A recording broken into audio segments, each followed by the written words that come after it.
Singing About Canada, led by the Honourable Member for South Okanagan West Kootenay.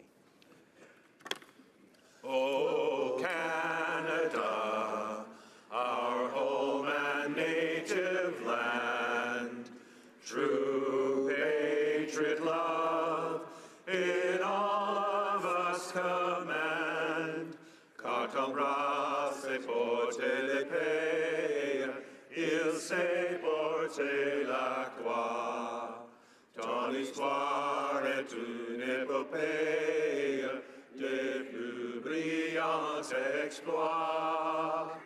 God keep our land glorious and free. O Canada, we stand on guard for thee. O Canada, we stand on guard for thee.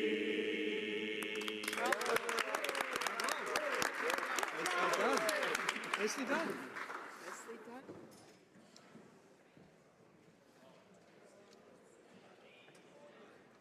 Statements by members. Déclaration de députés. L'honorable. The Honourable Member for Pierre Boucher, Les Patriotes Verchères. Mr. Speaker, Canadian dairy production is an essential driver of Quebec's economy. This industry generates 85,000 direct and indirect jobs in all regions of Quebec. Quebec encourages family farms, often inherited from generation to generation, compared to the U.S. that favor industrial-type farming. To maintain the Quebec dairy industry, supply management is crucial. And the same is true for our egg and chicken producers. The Bloc Québécois invites all those who are concerned about our agriculture to go on our Facebook or webpage to sign our petition. All those who are concerned about the future of our region should mobilize to ask the Government of Canada and the Government of Quebec to ensure that supply management be non-negotiable when NAFTA is reopened. Member for Davenport. Mr. Speaker, I'm blessed to be a Canadian with two distinct cultural backgrounds. My last name, Zirovich, betrays me as Ukrainian, but what is hidden is my Mexican heritage. My mother's Mexican, and thus I'm also a proud Mexican-Canadian. I mention all this as background to acknowledge the hard work of His Excellency Agustin Garcia Lopez. The Mexican ambassador to Canada is finishing his term in Canada at the end of this week. His hard work was instrumental in building closer ties and stronger relations between Canada and Mexico, paving the way for a successful visit of the Mexican president last June. For the Mexican visa to be lifted, new education partnerships, stronger cultural and social ties, and greater economic opportunities between our two countries. As the co-chair of the Canada-Mexico Friendship Group and the proud representative of a growing Hispanic community in my riding of Davenport, as well as a proud Mexican-Canadian, I'd like to extend my best wishes to Embajador Lopez, his wife Katia, and family. Señor Embajador, quisiera agradecerle por todo su trabajo y decirle muchísima suerte, sabiendo que siempre podemos contar con su apoyo. Thank you, Mr. Speaker. The Honourable Member for Barrie-Innisfil. Mr. Speaker, this morning parliamentarians of all stripes joined members of the military, veterans, families, and mental health advocates for the 4th annual Sam Sharp Breakfast. Each year, the Sharp Breakfast explores mental health issues related to service, and it helps us remember Sam Sharp, one of 2 MPs who died in the battle during the First World War. This year, RCMP Corporal Curtis Barrett shared his journey back to wellness following his experience during the shooting on Parliament Hill in 2014. Corporal Barrett showed tremendous bravery confronting danger on October 22, 2014, and he showed greater courage on the Hill again this morning, sharing his struggles. His story is important to help confront the stigma surrounding mental injuries while in uniform. I'd like to thank Corporal Barrett, along with General Romeo Dallaire and the MP for Durham, for making this worthy event a part of Mental Health Week each year. Thank you, Mr. Speaker. Honourable Député de Sudbury. Honourable Member for Sudbury. Share with you a recent unprecedented sporting achievement in Canada. On April 22nd, 2 teams representing Northern Ontario, 1 boys team and 1 girls team, were crowned Canadian under-18 curling champions in Moncton, New Brunswick. And Mr. Speaker, It is very rare for men's and women's teams from the same province to win curling championships in the same year. And what makes this achievement rarer? That both rinks are from my riding of Sudbury, from the Sudbury Curling Club. The team was comprised of Jessica Leonard, Cindy Stinson, Kate Sherry, and skip Cara Brenton, and coach Steve Acorn. And for the boys team, Shane Robinson, Nicholas Bissonnette, Max Cull, and skip Jacob Horgan, and coach Jerry Horgan. Congratulations to Team Brunton and Horgan. Sudbury is very proud of our 2017 Canadian Under-18 Curling Champions. Merci, Mr. President. Honourable member for Burnaby South. Mr. Speaker, it's an unfortunate fact that too many Canadians are affected by multiple sclerosis. I'm consistently inspired by my sister Julia, diagnosed with relapsing remitting MS in 2004. Julia is here today in Ottawa along with other advocates to deliver a message. In Julia's words, quote, "When you're diagnosed with MS, it is forever. But our government support systems don't see it that way. Each time I relapse, I have to start from scratch to access government services. All this is very stressful and can amplify my symptoms. The federal government needs to officially recognize disabilities can be episodic, so we no longer need extra documentation from our doctors or lawyer up to access support," unquote. I've seen firsthand the daunting challenges faced with those living with MS, and I wear a carnation today in honor of MS Awareness Month and express solidarity with my sister and others living with MS. I urge the Prime Minister to recognize episodic disabilities and do everything he can to help the MS community. Thank you, Mr. Speaker. Honourable member for Thérèse de Blainville. Thank you, Mr. Speaker. I rise in the House today to mark the anniversary of a community organization in my riding, La Popote à Roland, in Blainville. This organization, founded in 1977, makes a real difference and breaks isolation among seniors. And it makes a difference for many for over 40 years now.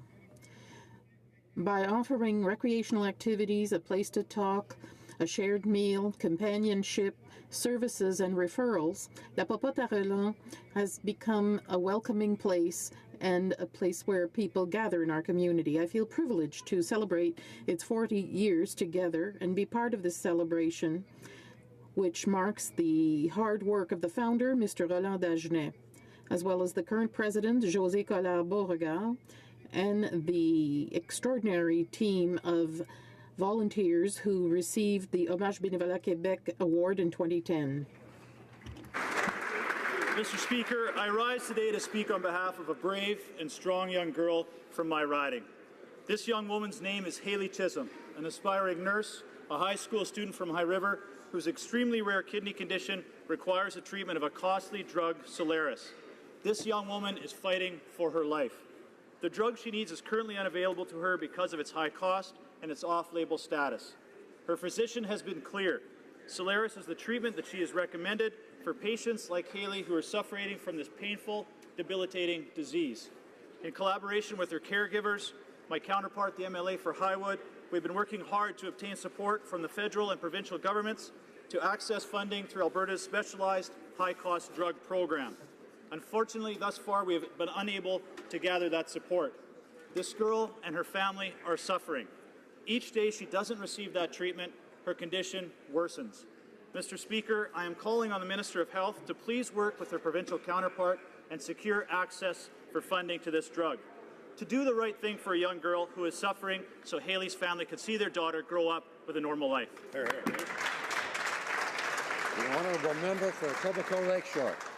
Mr. Speaker, May 1st to 7th is Mental Health Week. In honor of that, last week I held a mental health forum in my riding and heard from local service providers and speakers, including Jacob Hartley-Rosser, a youth mental health advocate, and Cam H. The statistics for youth are staggering. Symptoms for common mental health problems and illness can begin as early as 4 years of age, and a reported 1.2 million children and youth under the age of 19 live with mental health challenges. It is also worth pointing out that it's a proven fact that dealing with these issues early can save 25% in healthcare costs per person down the road. The first step in dealing with this is for people to speak out. I had the honor to make a mental health awareness video with Jacob and the Honourable Michael Wilson, Chair of the Mental Health Commission of Canada, to do just that, to encourage people to speak out, Get Loud, Mr. Speaker. It was a moving experience and a touching video, and it's now available online for everybody to see, and I encourage people to do so. Thank you, Mr. Speaker. Honourable member for Eglinton Lawrence. Today I pay tribute to Italian Canadians workers who were killed or injured in Ontario in the 20th century. As you already know, Canadian Italian laborers played an essential role in building our country. Immigrants lost their lives while laboring in the most difficult conditions, Mr. Speaker. This year, we added another column to the memorial in my riding, honoring the fallen workers whose names are already etched in. This monument reminds us of the many sacrifices made by the Italian-Canadian community here in Canada, and I know all members in this House will join me in acknowledging their memory and those who lost their lives building this country. Grazie per il loro sacrificio. Thank you, Mr. Speaker. The honourable member for Calgary-Shepherd. I want to draw the attention of the House to two important events for the over 1 million Canadians with Polish heritage. Today marks the 226th anniversary of the May 3rd Polish Constitution. A symbol of freedom and democracy in a world when authoritarianism reigns supreme, it recognized the inherent dignity of all human beings regardless of social class. It honored long-held traditions and ensured religious tolerance was a central pillar of society. Canada has played a major role in the preservation of Polish identity, culture, and history during World War II. The Polish national treasures were evacuated from Wawel Castle in Kraków to Canada in September 1939, including Jagiellonian tapestries, Szczerbiec, the sword used for the coronation of Polish kings, a Gutenberg Bible, and many other priceless artifacts. When these treasures arrived at the port of Halifax, they received the honor of an RCMP escort to Ottawa. Today, I join with Polish people around the world who will mark the occasion of this Constitution, and for those in Canada, the special relationship created when Canada preserved the national treasures of Poland. The honourable member for Newmarket Aurora. Mr. Speaker, as our government and millions of Canadians prepare to celebrate our great country's 150th anniversary, Canada Post is no exception. To take part in the celebration, Canada Post will issue 10 postage stamps to mark unforgettable moments in Canada's history. Today at 3:30 p.m., Canada Post will unveil the next one of these stamps. Canada's most significant modern-day moments, one that occurred right here on Parliament Hill just over 35 years ago. Mr. Speaker, I invite you and all members to charter some time today and join your colleagues on the front steps of Centre Block at 3:30 to participate in this historic unveiling. Thank you, Mr. Speaker. Merci beaucoup.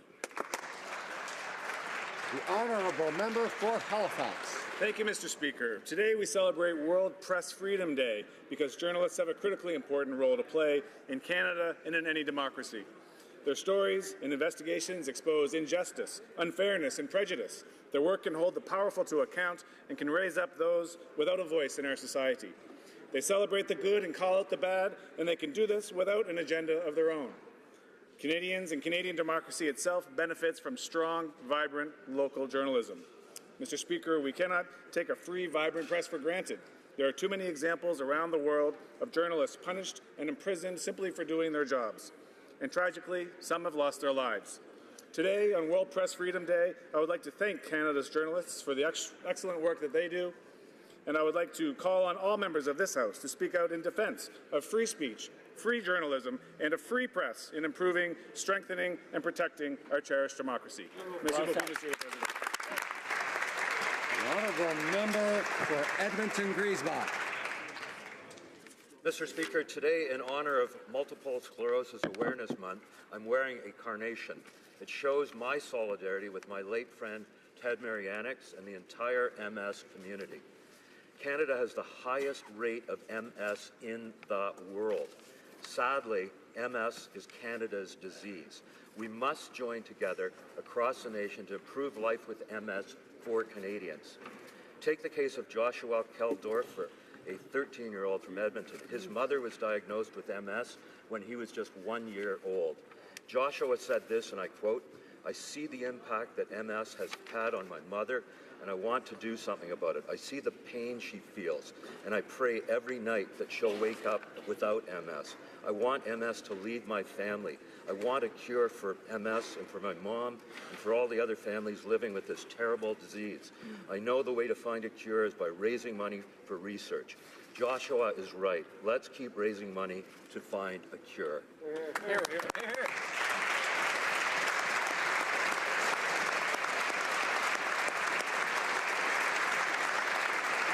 Honourable member for Brampton South. Mr. Speaker, I rise today to welcome Ovarian Cancer Canada to Parliament Hill. Ovarian cancer is the fifth most diagnosed cancer in Canada. Last year, it was estimated that 2,800 women would be diagnosed with it, and more than 1,700 would lost their lives to ovarian cancer. However, when diagnosed early, women can increase their chances of survival. Mr. Speaker, I know personally that ovarian cancer impacts many women across the country, including a very special person in my life. Watching her struggle with this disease has been heartbreaking. I encourage all women to see their doctors regularly before it's too late. As a member of the Standing Committee on Health and a former healthcare professional, I'm eager to continue the work with organizations like Ovarian Cancer Canada to highlight ongoing innovative research. I want to thank the group here today, all the work they are doing in our communities across Canada. With their efforts, Mr. Speaker, Ovarian Cancer Canada is saving lives. Thank you, Mr. Speaker.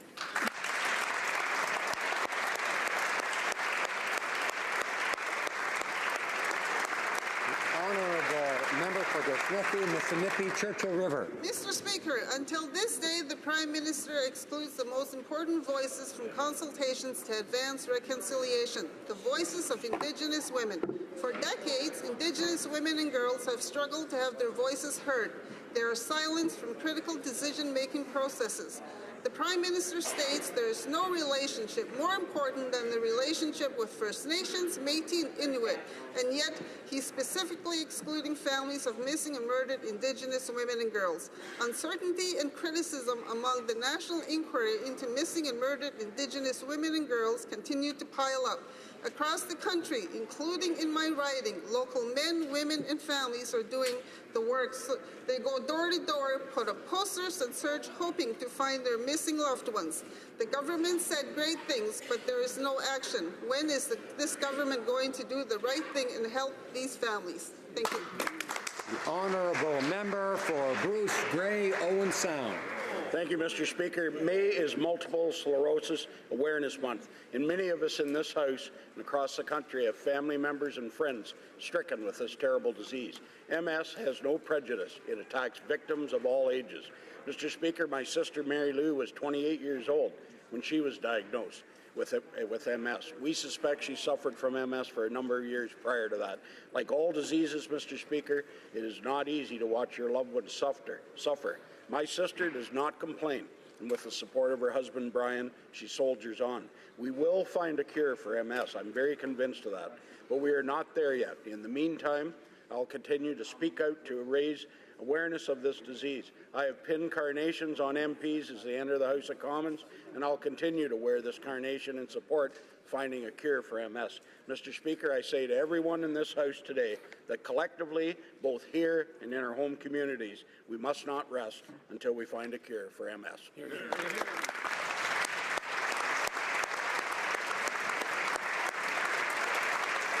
honourable member for Calgary Skyview.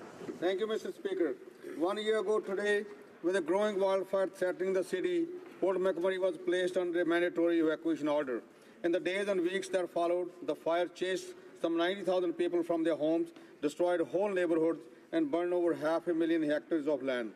But while the story of Fort McMurray wildfire was obviously one of widespread destruction, it was also a story of courage and compassion.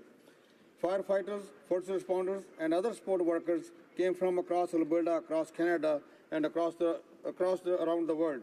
Over 3,200 of them worked tirelessly to limit the damage and keep people safe. Canadians gave generously with $144 million in donations to the Red Cross, matched by the federal government. And we should never forget the contributions of newly arrived Syrian refugees who quickly went from being the recipients of aid to becoming the donors themselves. A year later, we know that much recovery and rebuilding work remains to be done, but we also know that the courage and community spirit demonstrated by Canadians of all walks of life while the fire was blazing will ensure that Fort McMurray comes back stronger than ever. Thank you, Mr. Speaker.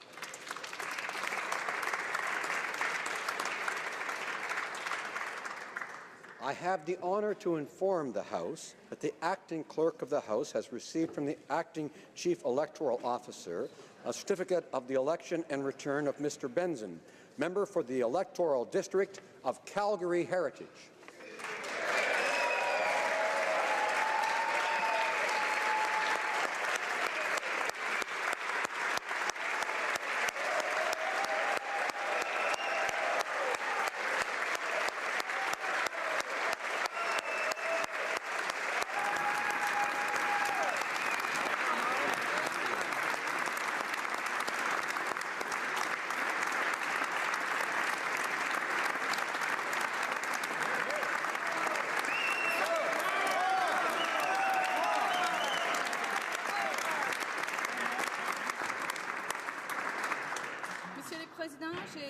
Mr. Speaker, I have the honour to introduce Bob Benson, Member of Parliament for the Electoral District of Calgary Heritage, who has taken the oath and now assumes the right to sit. Bob Benson, Member for the Electoral District of Calgary Heritage, who has taken the oath, signed the roll, and now claims the right to take his seat. Hear, hear. Hear.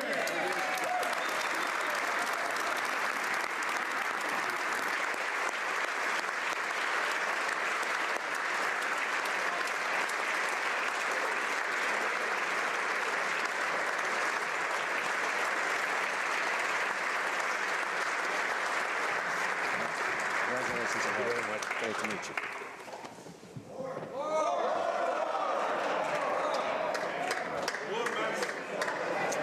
Okay, more. J'ai l'honneur. I have the honour to inform the House that the Acting Clerk of the House has received from the Acting Chief Electoral Officer a certificate of the election and return of Mrs. Fortier, member for the Electoral District of Ottawa-Vanier.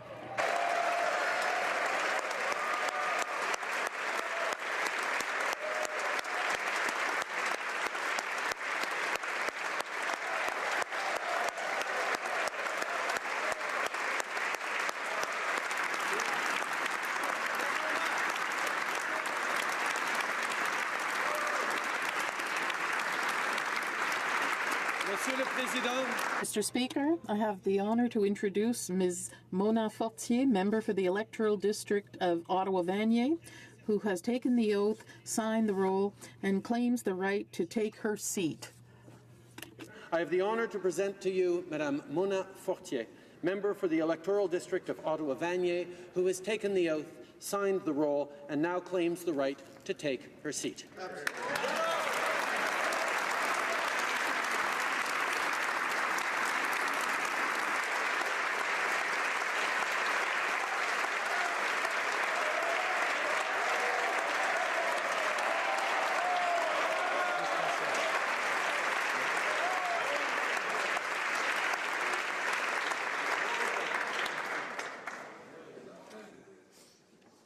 I have the honour to inform the House that the Acting Clerk of the House has received from the Acting Chief Electoral Officer a certificate of the election and return of Mrs. Kusi, member for the Electoral District of Calgary-Midnapore.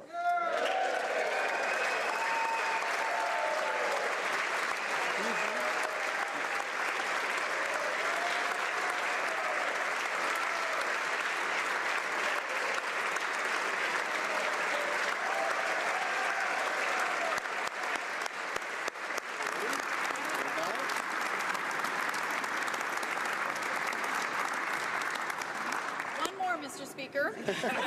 I have the honour to present you Stephanie Cusey, member for the Electoral District of Calgary-Midnapore, who has taken the oath, signed the roll, and now claims the right to take her seat. Monsieur le Président. Mr. Speaker, I have the honour to introduce Stephanie Cusey, the member for the electoral district of Calgary-Midnapore, who has taken the oath, signed the roll, and claims the right to take her seat.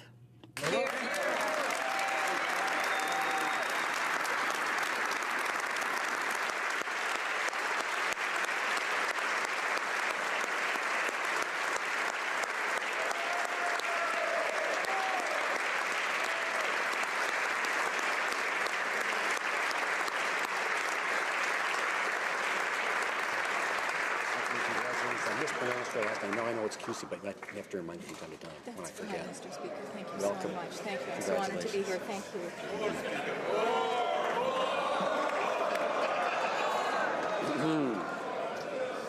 Alors, Order, please. I have the honour to inform the House that the acting clerk of the House has received from the acting chief electoral officer a certificate of the election and return of Ms.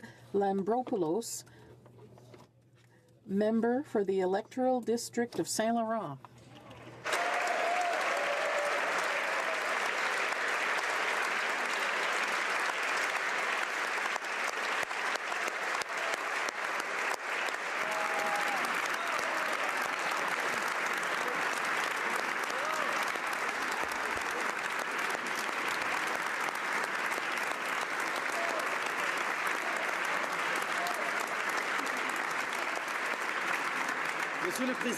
Mr. Speaker, I have the honour to introduce Ms.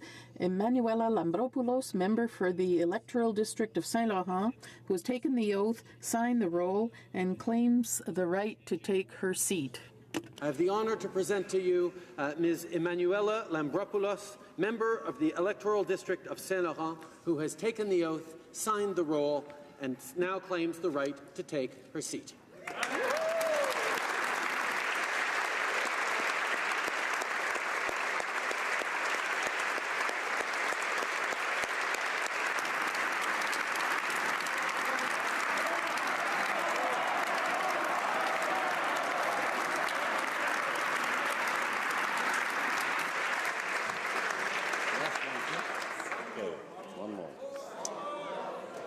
I have the honor to inform the House that the acting clerk of the House has received from the acting chief electoral officer a certificate of the election and return of Ms. Ng, member for the electoral district of Markham Thornhill.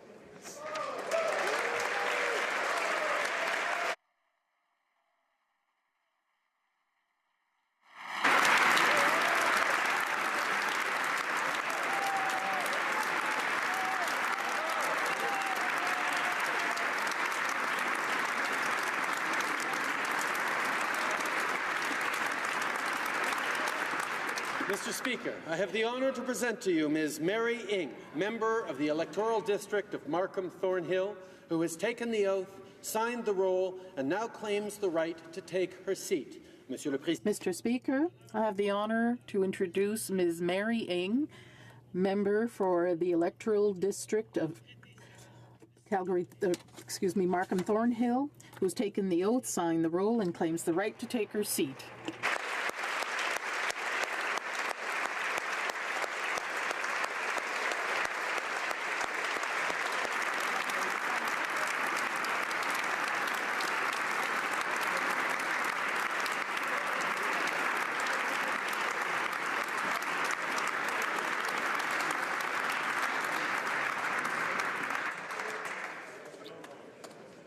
No more of those for today. That's it for today for that part. Questions orales, oral questions. The Honourable Leader of the Opposition.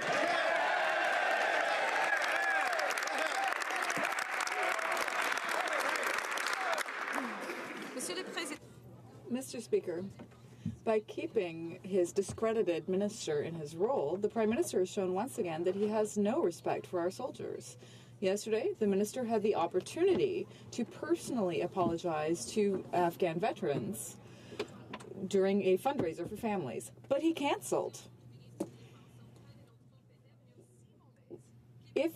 Has our minister become so bad that he won't even take the time to meet with his soldiers? And if so, why is he still a minister? The Right Honourable Prime Minister.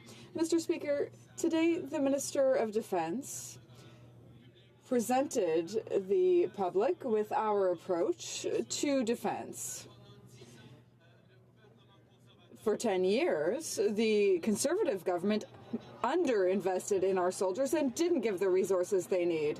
But, Mr. Speaker, on this side of the aisle, not only will we defend the rights of our soldiers, but we will also give them the equipment and the support that they need to properly serve Canadians. I'd like to remind members that they need to listen to both the answers and the questions. Speaker, Canadians know that the Liberal Party has a long history of disrespecting our troops. The fact that this defense minister is still in place is just further evidence of that.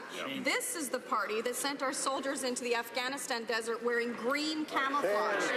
The party that forced our military to hitch rides from our allies. And the party that oversaw the decade of darkness in our military. And now they're at it again. Why should Canadian believe anything Liberals say about our military? Right Honourable Prime Minister. Mr. Speaker, the members opposite are always willing to talk a good game when it comes to our military, but the reality is they didn't deliver. For 10 years, they underinvested in our military, depriving them of the equipment and the care necessary to do their job. I'm proud of the Minister of Defence and the leadership he's shown in giving to our troops the support, the care they need to be able to serve their country both at home and overseas. The Honourable Leader of the Opposition. Mr. Speaker, by keeping the Defence Minister where he is, the Prime Minister is proving yet again that he has no respect for our military. Last night, the Defence Minister had the perfect opportunity to personally apologize to veterans of the Afghanistan campaign at a fundraiser for Afghan vets. He was supposed to be there, but clearly he felt so uncomfortable that he cancelled. So I'd like to ask the Prime Minister, if the Defence Minister's reputation with our troops has become so damaged that he can't even meet with them, why is he still the Defence Minister? Right Honourable Prime Minister. Mr. Speaker, as they are showing today, the members opposite talk a good game when it comes to supporting our troops. But actions... Order. I had no trouble hearing the question. It's important we also be able to hear the answer. We don't want a shortened question today. I'm sure the member for St. Albert Edmonton wouldn't want the question period to be shortened today. The Right Honourable Prime Minister has the floor. Mr. Speaker, 10 years of words speak louder than actions, Mr. Speaker. Unfortunately, the previous government underinvested in the kind of equipment and care for our military that the men and women of the Canadian Forces deserve, and we are proud that under the leadership of the Minister of National Defence, we will be turning that around. Order. The Honourable Leader of the Opposition. Mr. Speaker, the Defence Minister promised the organisers of this event, it's called To the Stand and Back, that he would be there to support the troops. This is an annual event that raises funds for our veterans and their families, and he, of all people, knows why this is important. Sadly, but for no apparent reason, the Defence Minister cancelled, but I think we all know why. If our veterans can't rely on the Defence Minister to do his job, why should the Prime Minister? Honourable Prime Minister. Mr. Speaker, the Defence Minister is leading the way on giving the equipment to and the care to the troops that we need over after 10 years of dismaying underinvestment by the members opposite when they were in government. I can highlight that it was with tremendous pride that the Minister of Veterans Affairs was there at the fundraiser last night to highlight the extraordinary service in Afghanistan of so many Canadian Forces members. I know all members in this House recognize and applaud their extraordinary service to our country. The Honourable Leader of the Opposition. Mr. Speaker, saying sorry for one day while offering no real explanation is not good enough. Not when you're the Defence Minister and you misled Canadians about your military service record. The Minister of Defence's reputation amongst our armed forces will be forever tarnished by his actions and his failure to properly atone for them.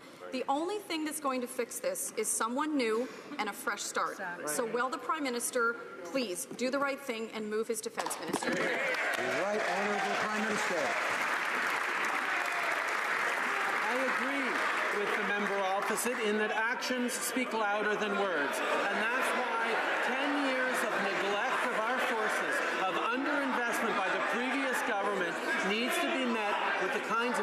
upliftment and care that the members of the Canadian Forces deserve.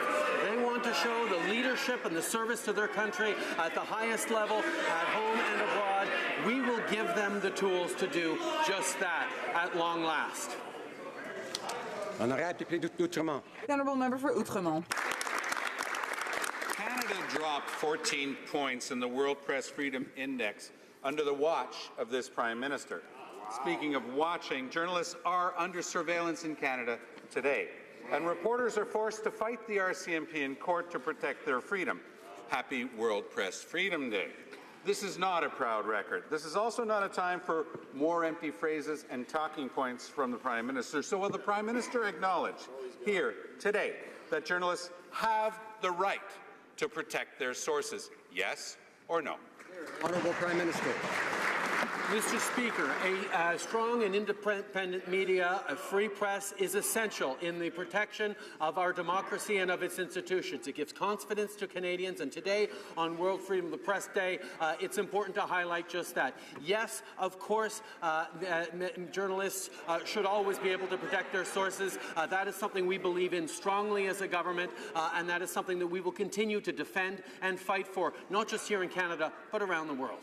Honourable member for Outremont. Given that answer, is the Prime Minister willing to tell the RCMP to drop its course case against Vice's journalists that they're now pursuing, Mr. Speaker? The Prime Minister should be protecting the privacy of reporters and all Canadians, but instead he's refused to amend C-51. Le Premier Ministre a voté pour... The Prime Minister voted for C-51 because he was afraid of Stephen Harper. But the Liberals have been in power for 18 months. So what are they afraid of now? Can the Prime Minister tell Canadians when his government will make these promised changes to Bill C-51? The Right Honourable Prime Minister. Mr. Speaker, as we've said many times during the election campaign, and as we will continue to say, it's very important for any government to do two things. First, protect Canadians, and second, defend our rights and freedoms. That's exactly what we're doing. And we have a committee of parliamentarians that will be responsible for overseeing all of our security services and police. We will be helping defend rights and freedoms and making necessary changes to Bill C-51 as we promised. That's what we're going to do in the coming months. Come on. The honourable member for Outremont. Gay men being violently persecuted in Chechnya first surfaced. There was barely a peep from this government.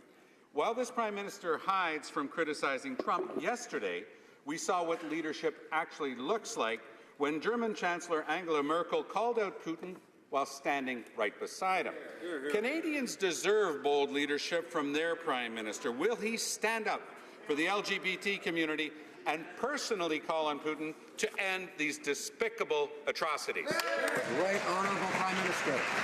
Mr. Speaker, Canada is committed to a compassionate refugee system that extends protection and refuge to those who need it most, including members of the LGBTQ2 community.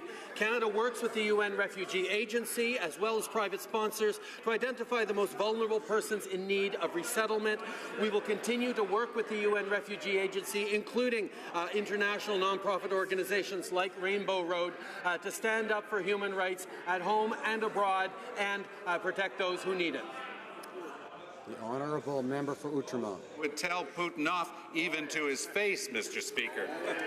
Des groupes LGBT et des...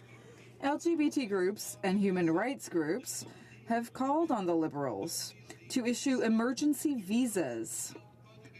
I'm not talking about refugees here. I'm talking about emergency visas to gay men fleeing persecution in Chechnya.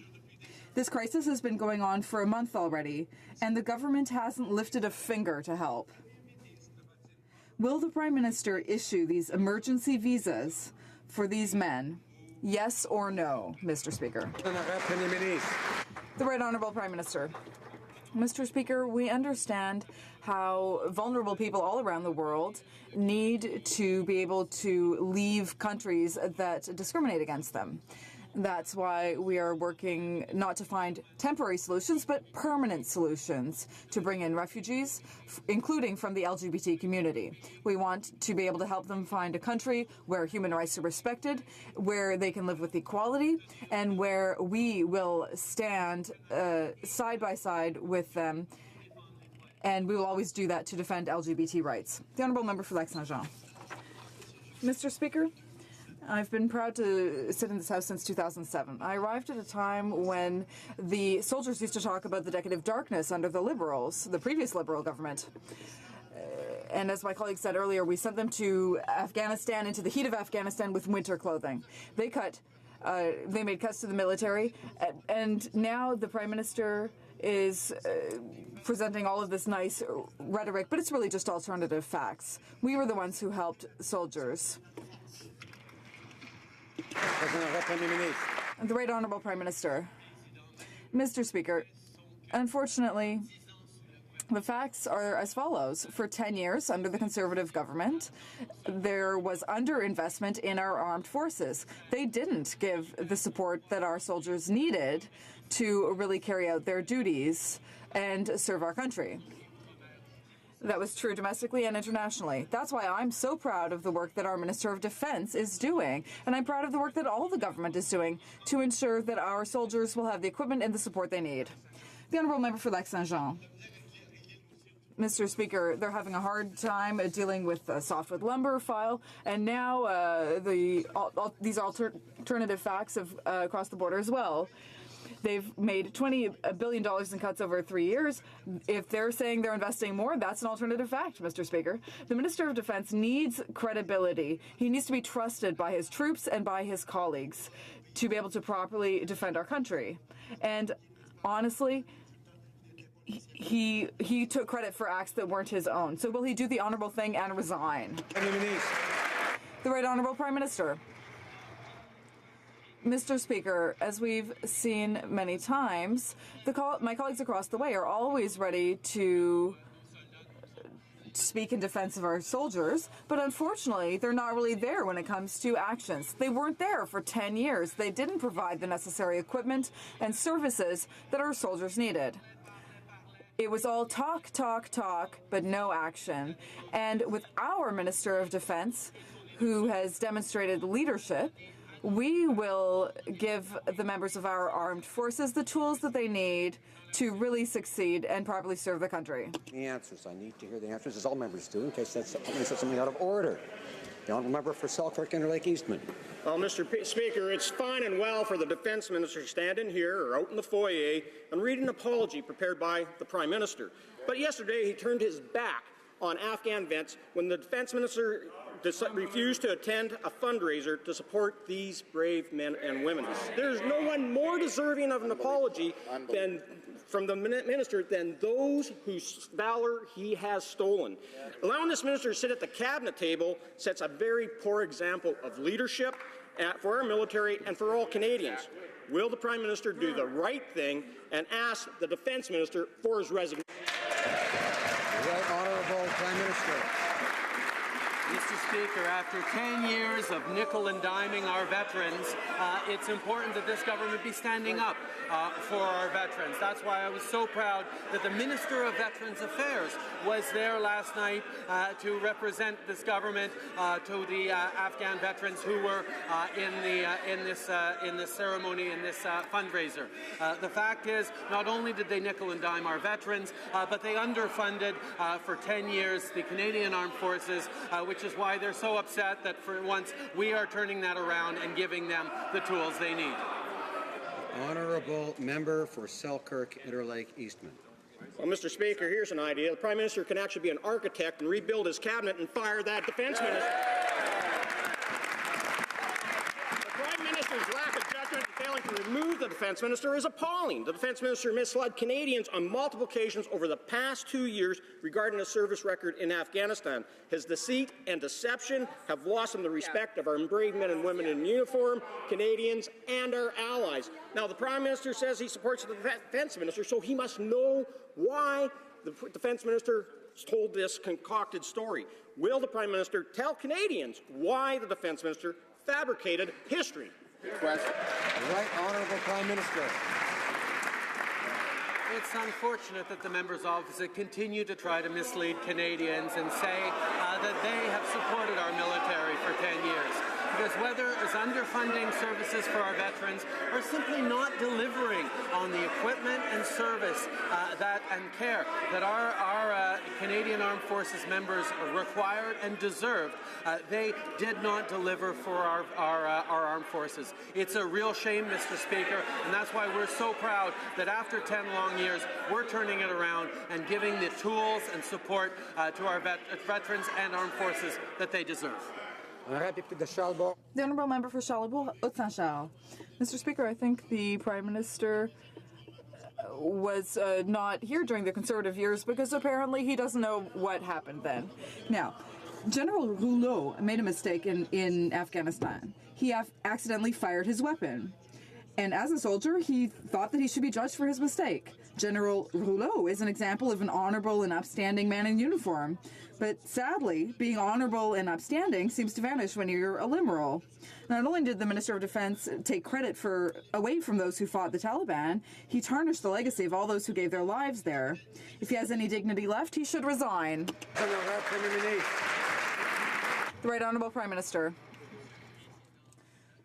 Mr. Speaker, unfortunately, these are just empty words because the Conservatives really didn't deliver for our soldiers, for our troops, or our veterans. The reality is that whether it's in Lithuania, Ukraine, or the fight against Daesh, we are the ones making investments and giving the respect, the tools, and the support that our soldiers need. We're not just spouting empty rhetoric, Mr. Speaker. We are really delivering the goods for our soldiers. Order. We need members to be able to hear the answers, not only the questions. The Honourable Member for Charlebourg, Haute-Saint-Charles. Mr. Speaker, it's an insult for everyone here to talk about empty rhetoric. Who cut $12 billion in recent years? They did.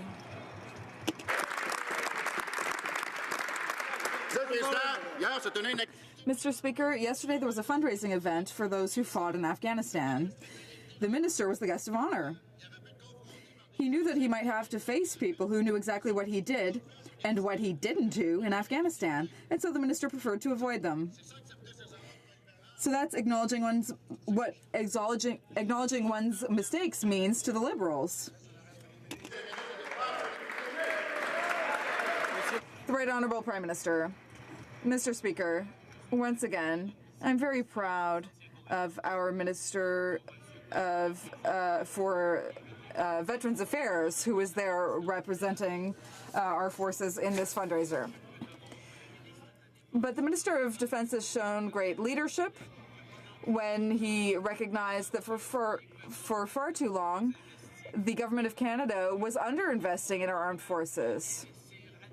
He started making the necessary investments to build up a stronger armed forces that can better serve Canadians. The Honourable Member for Laurier-Sainte-Marie.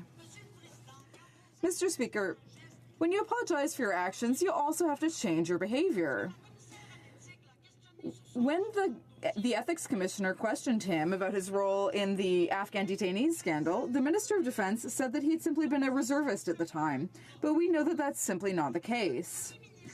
Will the Prime Minister do the right thing and ask the Minister of Defence to review the testimony that he gave to the Ethics Commissioner?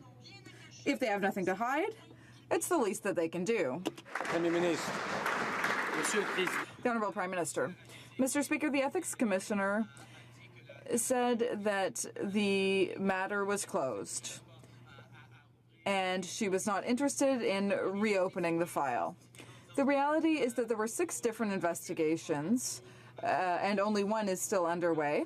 6 investigations relating to the Afghan detainees. My former colleague, Stéphane Dion, spent the summer reviewing documents on the file, but unfortunately, the NDP chose not to participate in that exercise. Member for Esquimalt, Saanich-Sooke.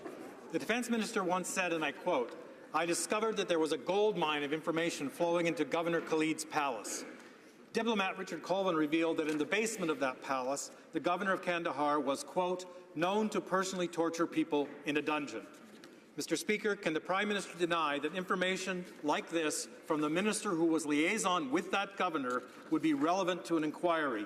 And can he tell Canadians why he's trying to hide this kind of information by blocking an inquiry which he used to favour when he was in opposition? Honourable Prime Minister. Mr. Speaker, the Canadian Armed Forces and indeed all Canadians stand firmly against torture. We agree that transparency on this file was serious concern under the previous government.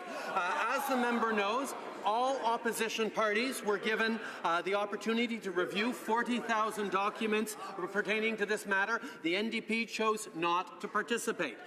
We continue to hold that the investigation that is ongoing is going to deliver on more information. We know, but the Conflict of Interest and Ethics Commissioner has decided that that particular file is closed. The honourable member for Renfrew, Nipissing, Pembroke. Speaker, the Minister of Defence made a choice to mislead Canadians on multiple occasions about his role in Afghanistan. He was forced to come clean, but only after he got caught misleading. The military has lost all confidence in the minister, but the Prime Minister says he still has the confidence of the minister. But Canadians deserve to know, how many more times does this minister have to mislead Canadians before the Prime Minister will force him to resign? Right, Honourable Prime Minister. In regards to misleading Canadians, Mr. Speaker, that member should know that over 10 years her government underinvested in Canada's military, didn't give the care and support necessary to our Canadian forces to actually deliver on the extraordinary service and leadership they want to offer Canada both at home and overseas. That's why I'm proud that under the leadership of this Minister of Defence, we are turning that around. We are going to be giving to the men and women of the Canadian forces the tools and care and support they need to deliver on their extraordinary service to Canada. The Honourable Member for Beauport, Côte de Beaupré, Île d'Orléans, Charlevoix. Mr. Speaker, respect is priceless.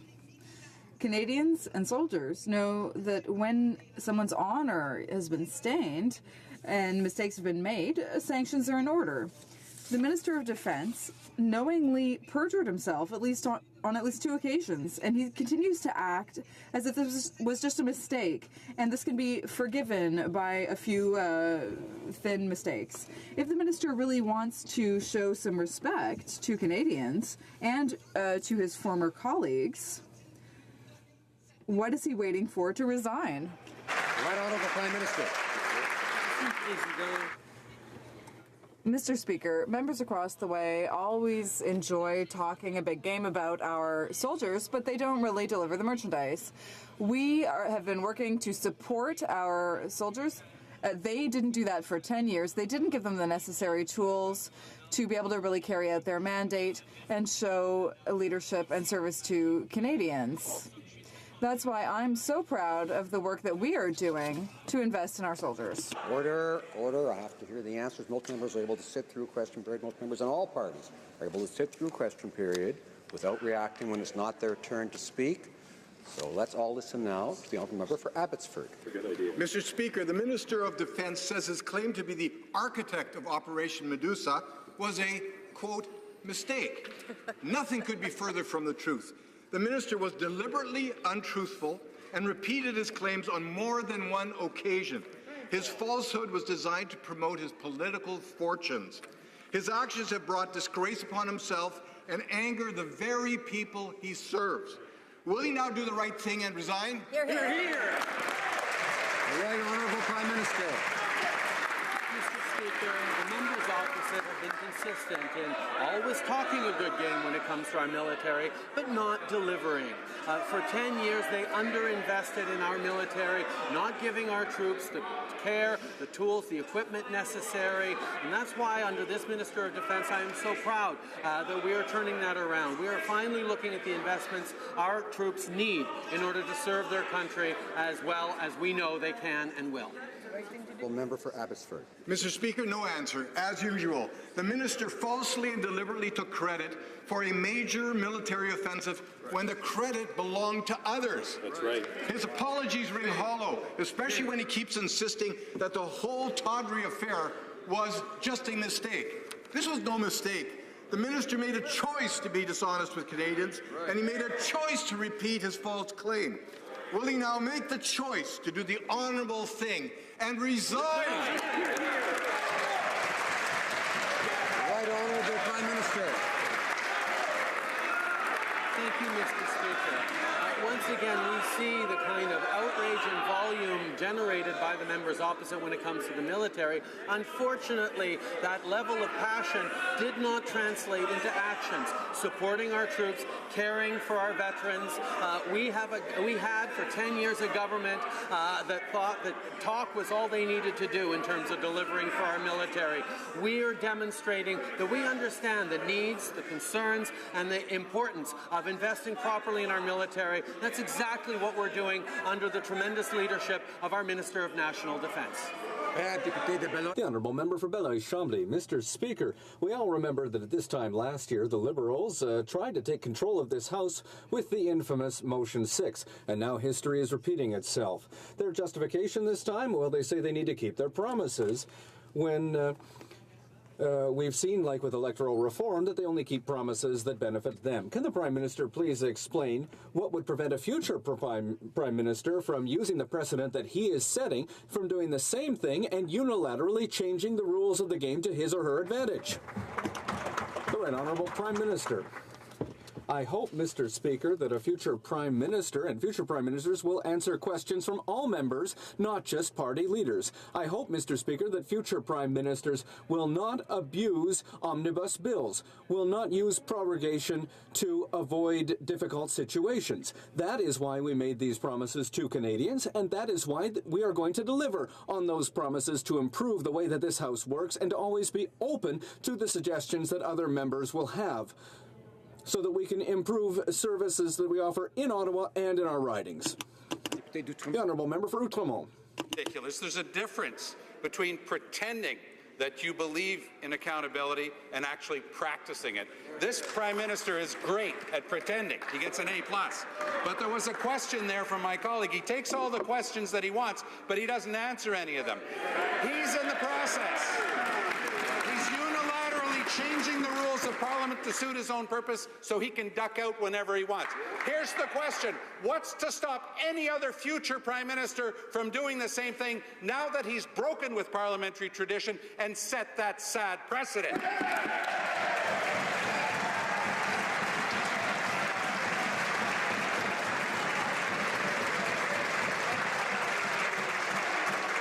Honourable Prime Minister. Mr. Speaker, I am proud to say that I have tremendous confidence in the intelligence and perspective of Canadians, who will always know how to hold people to account, always know to expect a greater level of openness and transparency. Quite frankly, I think it's good that a Prime Minister be taking questions from all members in this House, not just party leaders. I'm pleased to be here more often than my predecessors to take more questions throughout the week. These are the kinds of things that I think makes a huge difference. When one takes more questions every week than predecessors ever have, that's good for democracy.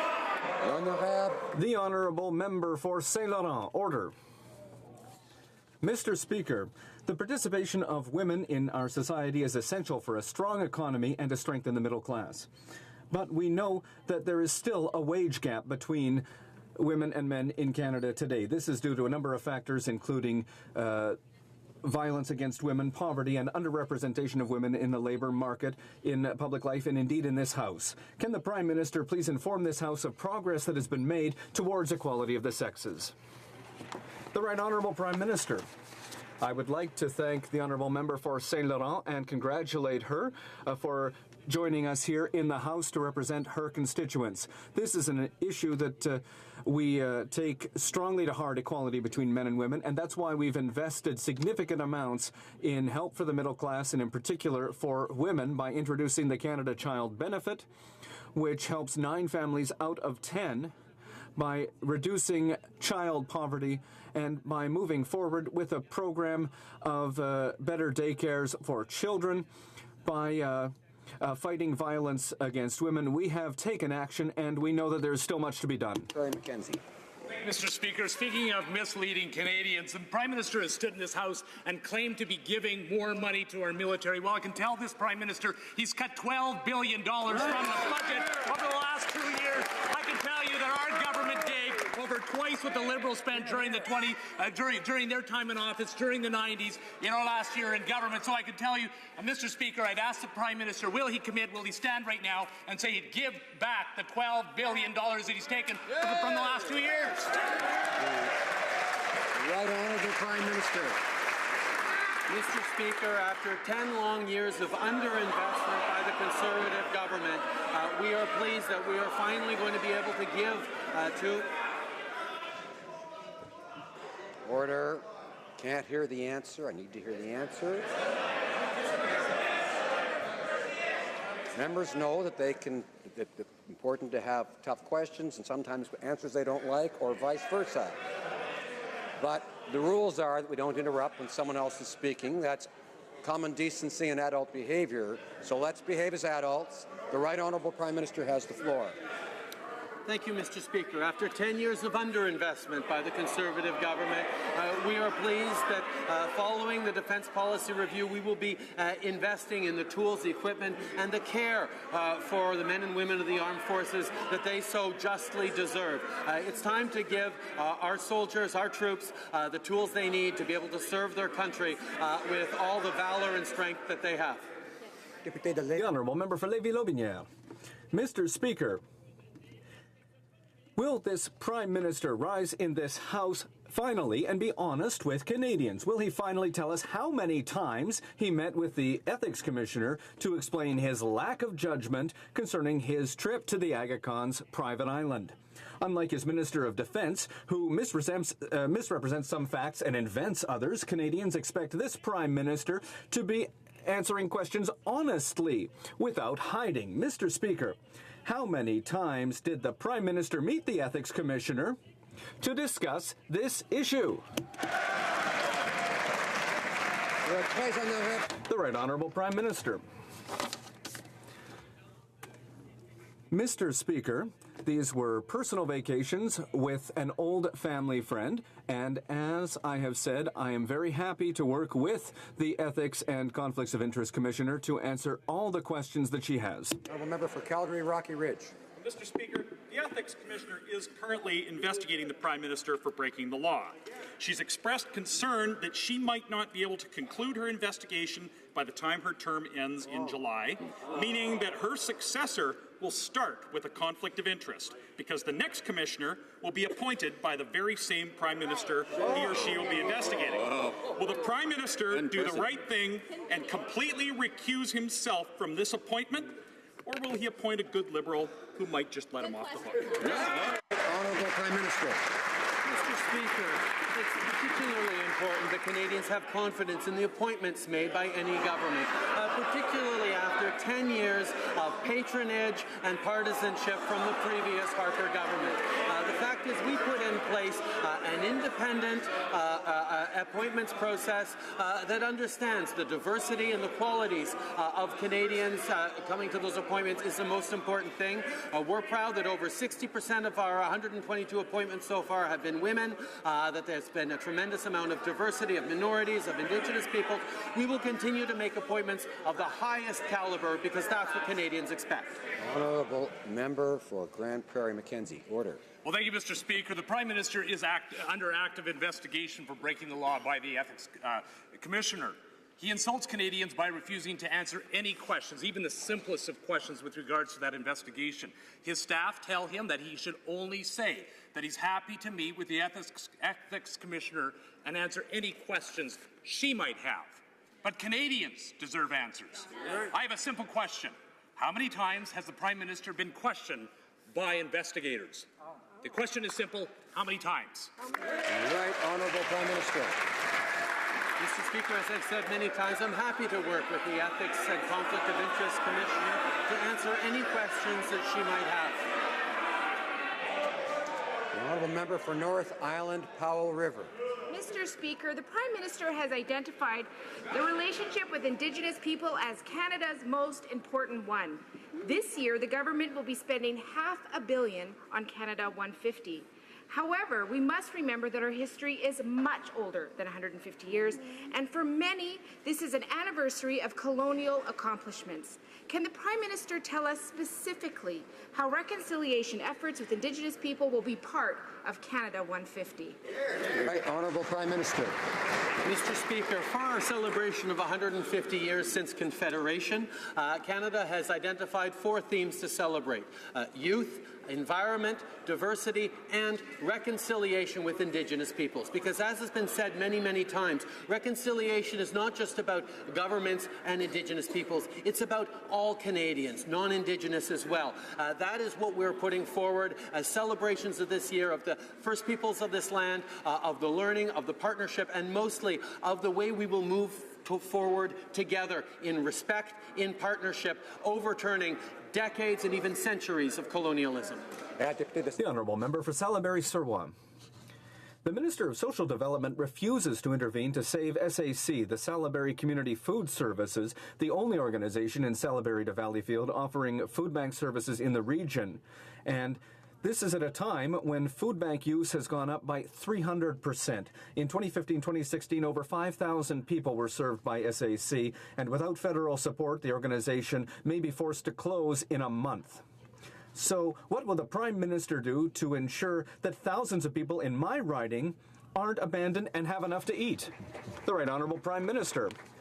We recognize to what extent food insecurity is a major problem that millions of Canadians face every week.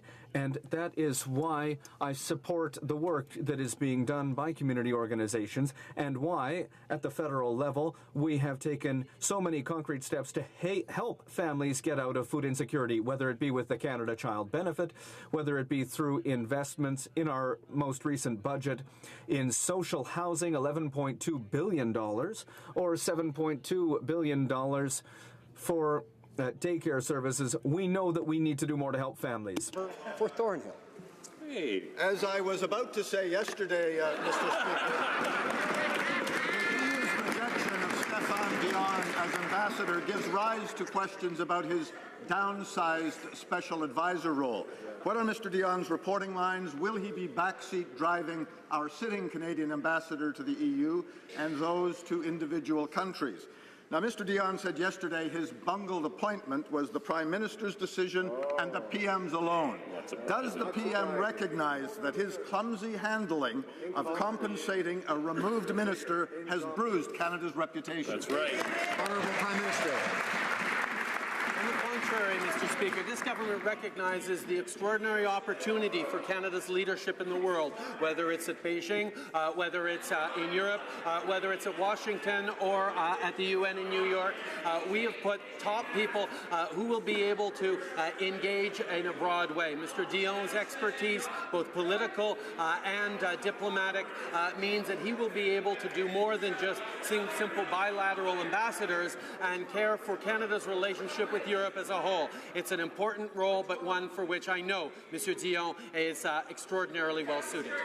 Member for Calgary-Nose Hill. Mr. Speaker, Canada has a responsibility to stand up against human rights violations, even if they're committed by our military allies or our trading partners. Saudi Arabia has one of the world's worst records on supporting women's rights, including supporting a state-run system of gender segregation. So will our self-professed feminist Prime Minister stand up today and express his and Canada's disapproval of the decision to elect Saudi Arabia to the United Nations Commission on Women's Rights? Right, Honourable Prime Minister. Mr. Speaker, we strongly disagree with the decision to have Saudi Arabia on the UNESCO human rights body. Unfortunately, they were the only candidate from that region. Canada doesn't have a voice on that particular body. Human rights anywhere in the world, repeatedly, directly with the leaders, and in public. Honourable Member for Calgary-Nose Hill. Well, Mr. Speaker, there's another issue that the Prime Minister has done nothing to address, and that's the issue of illegal border crossers at Canada's U.S. land border. These people are flooding across the border. Our border services agents are feeling the pinch, and community members are actually starting to feel frightened about the level of people that are coming across. Will the Prime Minister commit today to giving people the tools that they need by closing the loophole on the safe third country agreement, preventing this problem from occurring this summer? Right Honourable Prime Minister. While the rest of the world closes off its borders against newcomers, we're proud that Canadians have continued to be welcoming and opening. Unfortunately, the Conservative Party is showing its roots of being fearful and closed in.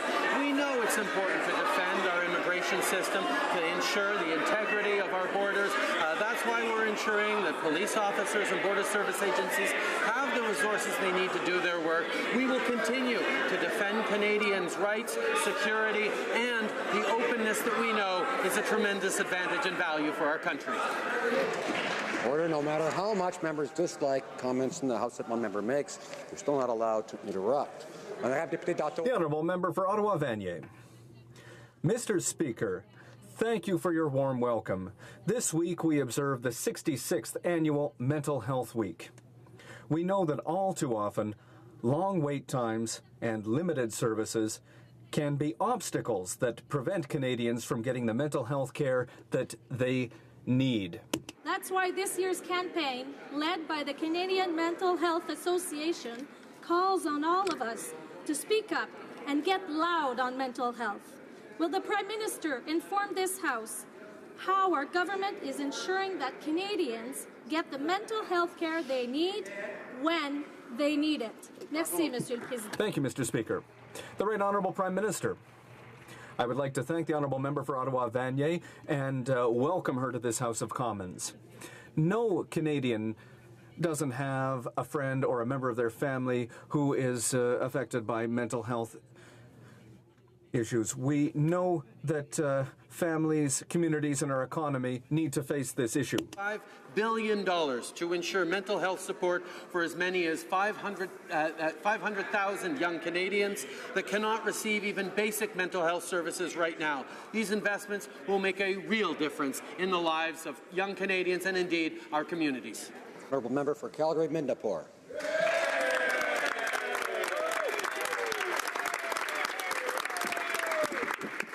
Speaker, I would like to thank the Prime Minister for his campaign stops in Calgary, where there's no doubt he increased my support. During my by-election, I heard deep concerns and heartbreaking stories about the jobs crisis from Albertans. Students and hard-working families from all walks of life are worried about how they will get by in these uncertain times. When will these Liberals start taking the jobs crisis in Alberta seriously, stop punishing job creators, and work with us to get people back to work? Right Honourable Prime Minister.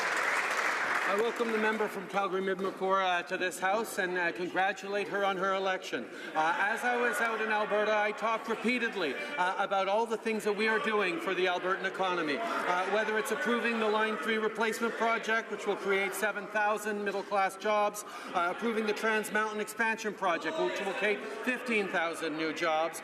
We're also investing over $240 million through the Post-Secondary Institutions Strategic Investment Fund in Alberta alone. We continue to understand that building a strong future for Alberta, indeed for all Canadians, means building environment.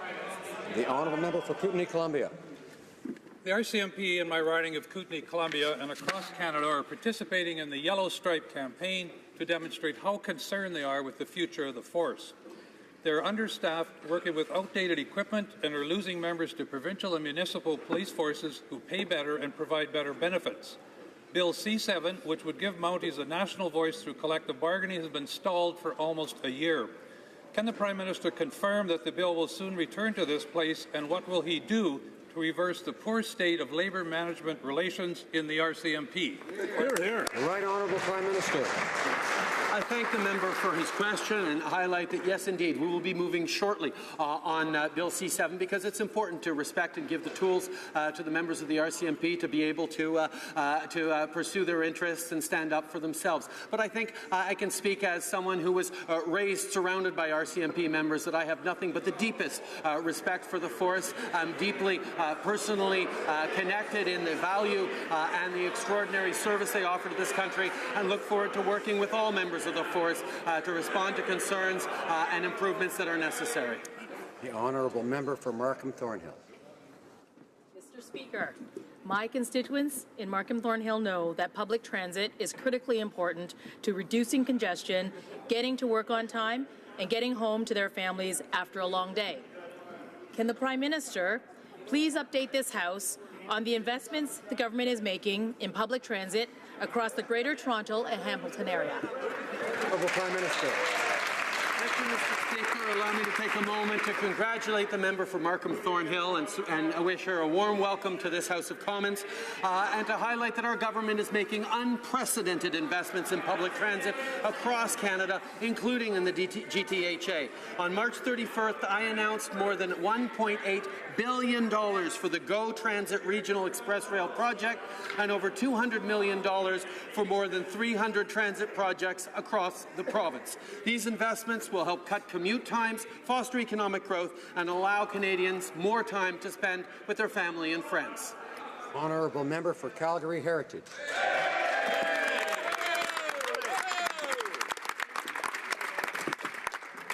Mr. Speaker, during the recent by-election, I knocked on thousands of homes in Calgary Heritage, and I heard many concerns from the voters about these Liberals.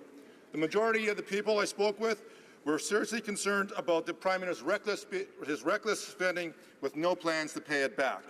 Will the Prime Minister acknowledge these concerns and finally explain to Calgarians how he is going to balance the budget and pay down the debt? Honourable Prime Minister. Mr. Speaker, I welcome the member from Calgary Heritage to this House and wish him all the best in serving his constituents. I want to highlight that his predecessor had actually the worst record on growth of any Prime Minister since R.B. Bennett, and that is what we're working on turning around.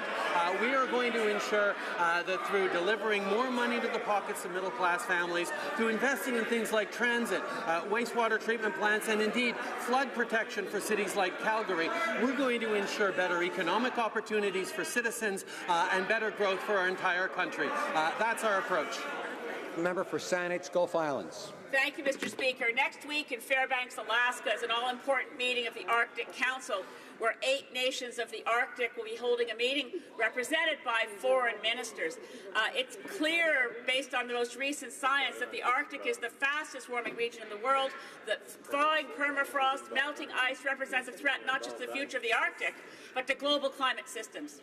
Will Canada there stand firmly with the Nordic nations in reaffirming the urgency of reductions of greenhouse gases, meeting Paris Accord agreements, no matter what the Trump administration might say? Honourable Prime Minister. Canada is proud of its commitments under the Paris Agreement. We continue to lead the way, not only in having ambitious targets, but in ensuring that we have a plan to meet those targets. That's what's important, particularly important amongst Arctic nations, because as the honourable member pointed out, Arctic populations and ecosystems are more vulnerable to the impacts of climate change than just about anywhere else in the world. That's why we are working very strongly with all our friends and allies to ensure leadership on the environment that goes beyond nations' borders and that demonstrates our true commitment to protecting both the economy and the environment for generations to come. J'ai l'honneur d'informer, de faire savoir. I have the honor to inform the House that the Senate has transmitted a message to the House saying that it has adopted the following bill, which it submits to the assent of the House. Bill S-229 concerning underground infrastructure. Honourable député de Montcalm, s'il vous plaît. Honourable member for Montcalm, with a point of order. Rather, a point of privilege, Mr. Speaker. Mr. Speaker, you are the one who safeguards our rights. Once again, today, the government claimed that all members should be able to contribute to parliamentary reform, but it's completely false. the parliamentary reforms submitted by the government violate the rights and privileges of members that are not part of recognized parties in the House. There are hundreds of thousands of voters who voted for us who do not have a voice. This is not a point of order. I did not receive a notice about a point of order, rather, and so I thank the honourable member for his comments. The honourable member for Beauport de Beaupré, Charlevoix, has a point of order. Mr. Speaker, when you raise questions about the honour of our men and women in uniform, it's not a question of money. I would ask the Prime Minister to answer us honorably when he answers us. If he doesn't have the respect of this House, he should at least respect our men and women in uniform. I think the member knows that this is a question of debate. Tabling of documents. Secretary to the Minister of Foreign Affairs. Thank you very much, Mr. Speaker. On behalf of the Minister of Foreign Affairs and pursuant to Standing Order 31-2, I have the honour of tabling in both official languages the treaties entitled Convention Concerning the Application of the Principles of the Right to Organize and Collective Bargaining Convention, adopted at Geneva on July 1st, 1949, as well as the Articles of Agreement of the Asian Infrastructure Investment Bank, done in Beijing on June 29th, 2015, as well as the Framework Agreement between the Government of Canada and the Government of the Italian Republic on the reciprocal recognition of driver's licenses, done in Rome on March 22nd, 2017, and Audiovisual Co-Production Treaty between the Government of Canada and the Government of the Grand Duchy of Luxembourg, done in Ottawa on April 18th, 2017, and an explanatory note accompanies each treaty.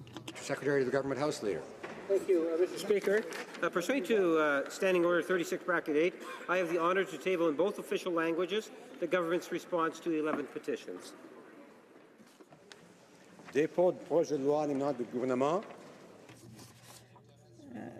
Introduction of government bills, statements by ministers, reports from interparliamentary delegations, presenting reports from committees. Cambridge.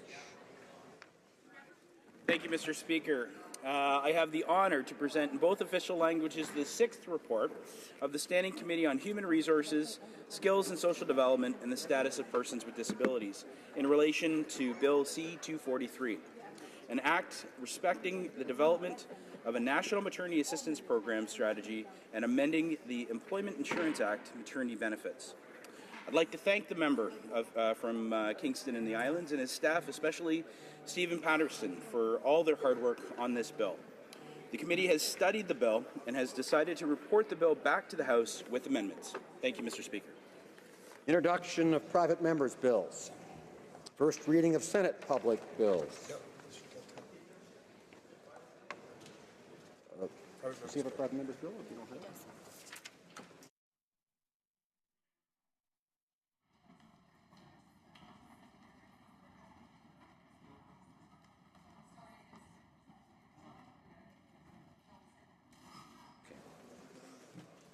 Mr. Brown, seconded by Mrs. Gladue, moves that Bill S-233, an act to amend the Customs Act and the Immigration and Refugee Protection Act, presentation and reporting requirements, be now read a first time. The honourable member for Leeds, Granville, Thousand Islands and Rideau Lakes. Thank you very much, Mr. Speaker. I'm pleased to introduce this bill, seconded by the member from Sarnia-Lambton, into the House of Commons. The bill is Bill S-233. This bill will enact amendments to the Customs Act that will exempt certain persons from presenting themselves to a customs officer if they are merely transiting through Canadian waters with no intention to stop. It has been passed by the Senate, and I hope that members of the House will agree to pass this through this House to remove a major irritant along the border between Canada and the United States. Thank you very much, Mr. Speaker. This motion is deemed adopted. First reading of this bill, première lecture de ce projet de loi. When shall the bill be read a second time? The next sitting of the House.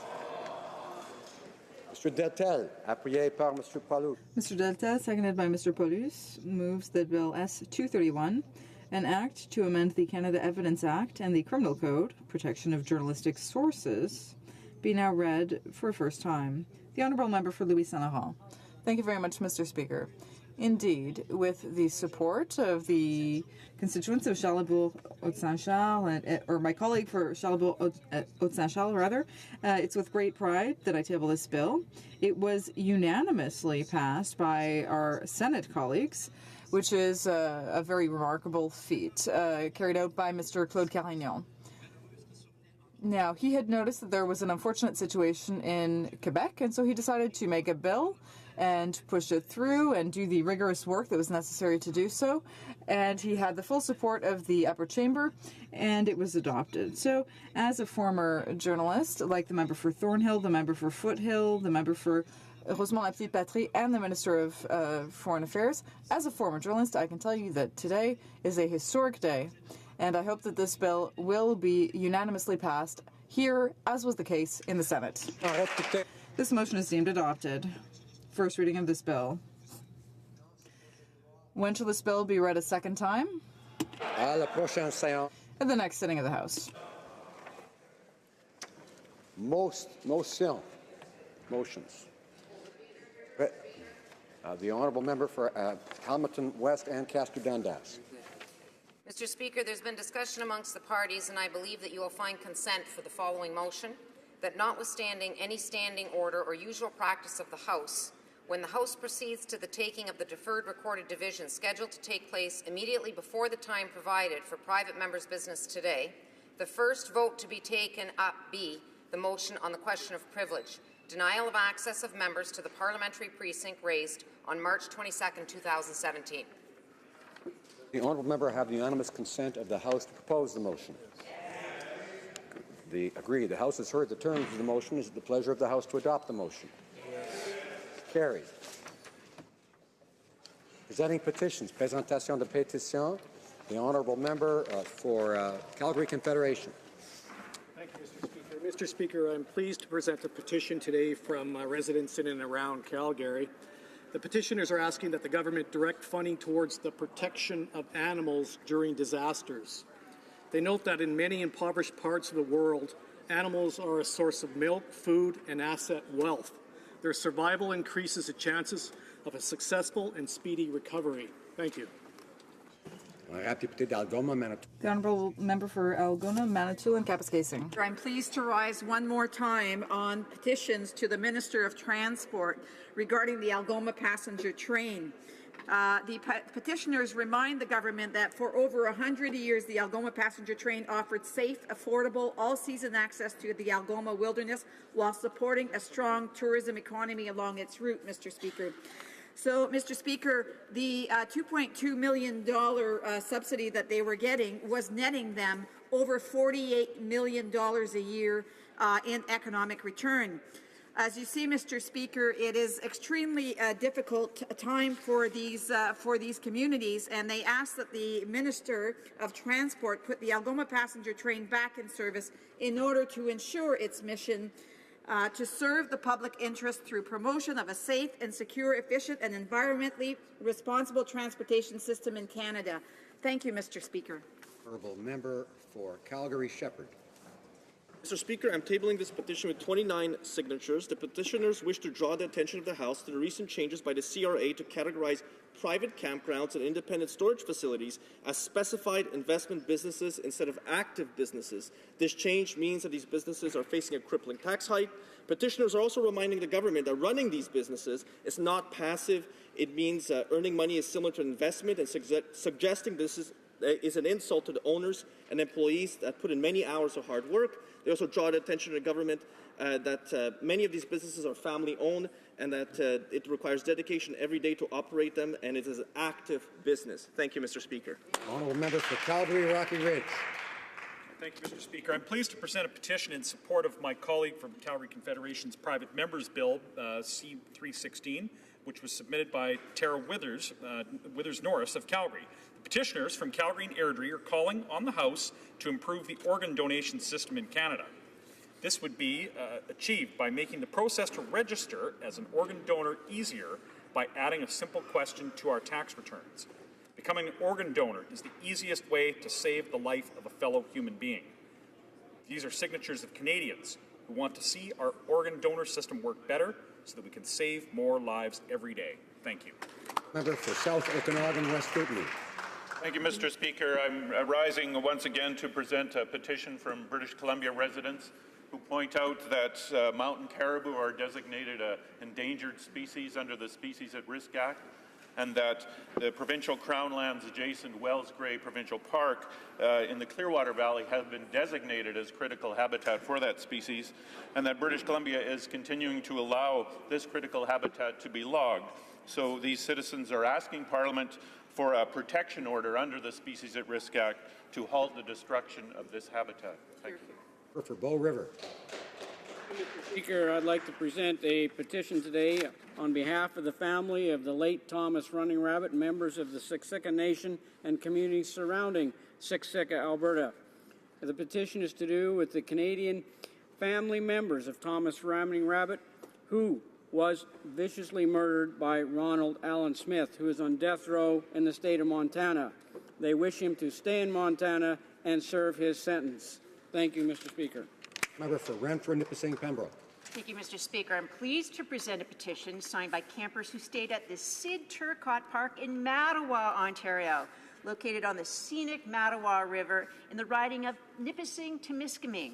The petitioners call on Parliament to ensure that campgrounds with fewer than 5 full-time, year-round employees be recognized and taxed as small businesses. Here, here.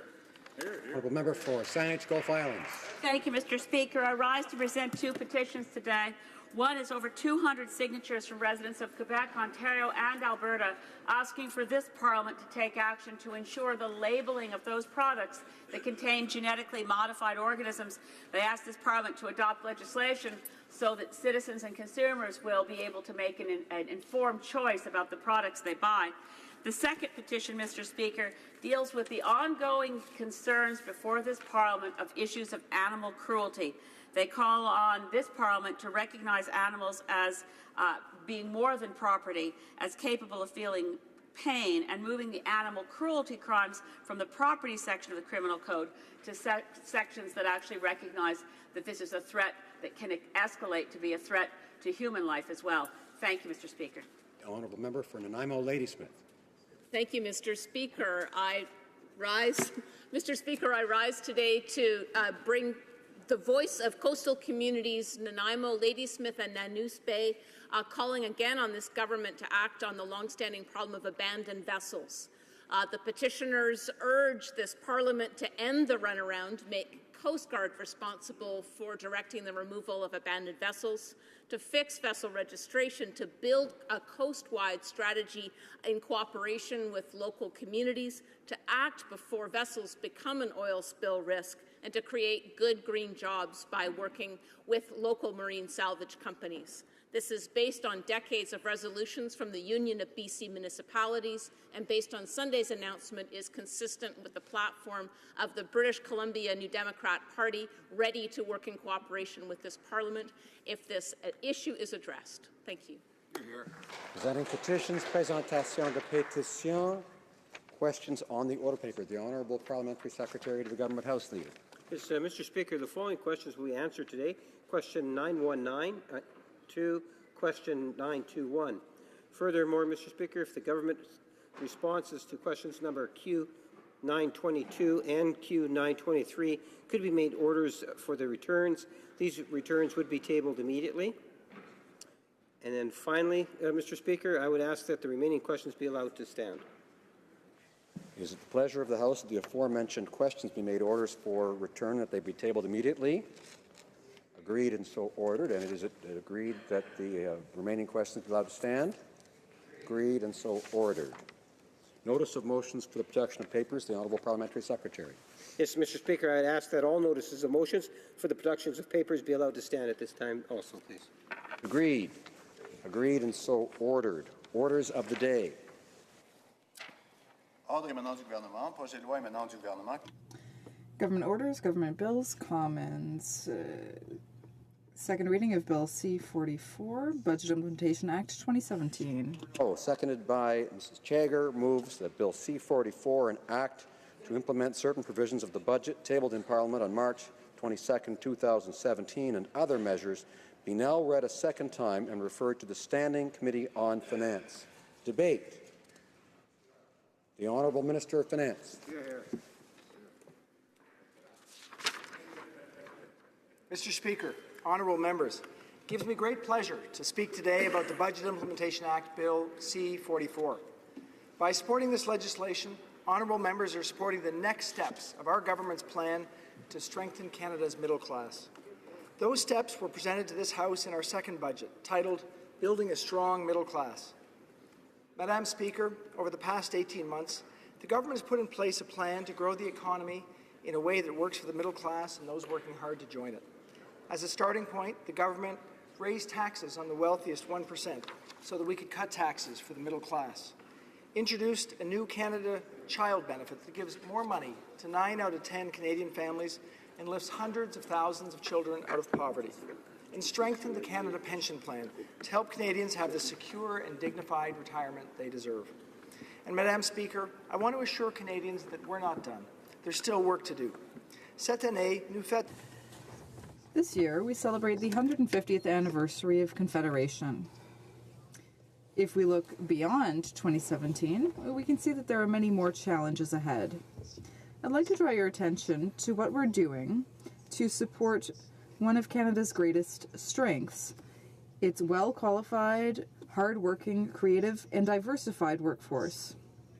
Young students, as well as people who have well-established careers, are wondering what type of education and training they will need to get a well-paid job and so that they can really thrive in this ever-changing economy. Today, the working world is changing, and this means that people often change jobs many times throughout their professional life. The emergence of artificial intelligence and automation, along with the transformation of various industries, are realities that we cannot ignore.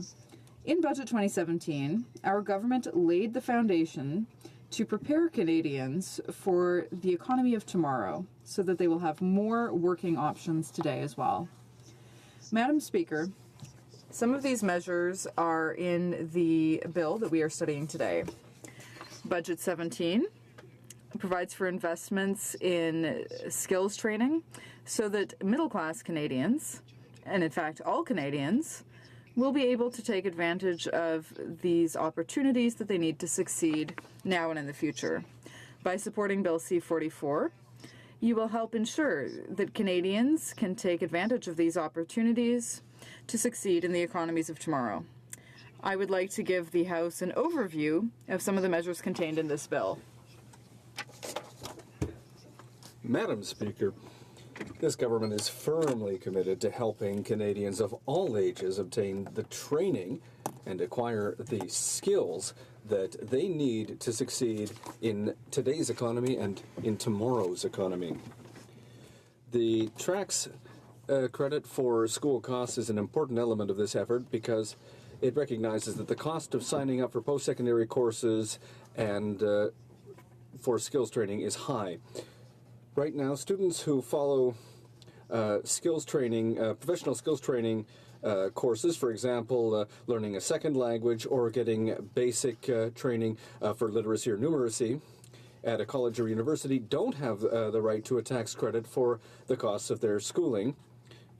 But those who follow similar courses in other establishments have access to these tax credits.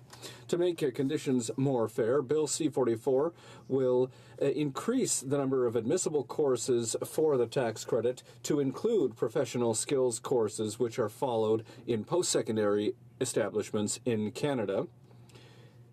This will allow for the fact that the full amount of bursaries received for such courses be admissible for the exemption from the education bursary income. The government is also committed to helping parents who are working and who need more room to maneuver to meet the challenges that our growing families face. Bill C-44 will allow parents to choose to receive their parental leave benefits for a longer period of time, up to 18 months, at 33% of their annual weekly pay. For those who wish to maintain a parental leave of 12 months, EI benefits will continue to be offered at the current rate of 55% of pay. Bill C-44 will offer a greater flexibility to pregnant women who are working. It will allow working mothers to obtain EI maternity benefits as of 12 weeks before the expected date of birth, which represents an increase of 8 weeks. People are at the heart of our plan. We want to provide the middle class and those working hard to join it the opportunities they need to succeed. In order to ensure our continued prosperity well into the future, we must help Canadians prepare for the jobs of today and tomorrow, while ensuring Canadian employers have access to the kind of talent that can help companies innovate and grow, leading to more well-paying jobs for Canadians. This means, Madam Speaker, that we need a fair, secure, and targeted immigration policy. Long processing times for work permits is making it difficult for businesses to recruit top talent. Enter the government's Global Skills Strategy, Madam Speaker, which sets an ambitious 2-week standard for processing visas and work permits for global talent. The strategy will support high-growth Canadian companies that need to access global talent in order to facilitate and accelerate investments that create jobs and growth.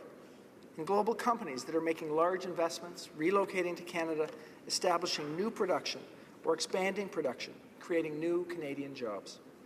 Canada is also planning to implement a targeted employment strategy for newcomers. Madam Speaker, this strategy will have 3 components: improved pre-arrival supports so that newcomers can begin the formal credential recognition process before arriving in Canada, a loan program that will assist newcomers with the cost of having their foreign credentials recognized, targeted measures to test innovative approaches to help skilled newcomers gain Canadian work experience in their profession. The strategy will help reduce barriers and support newcomers as they put their skills to work in the Canadian economy. Madame la Présidente.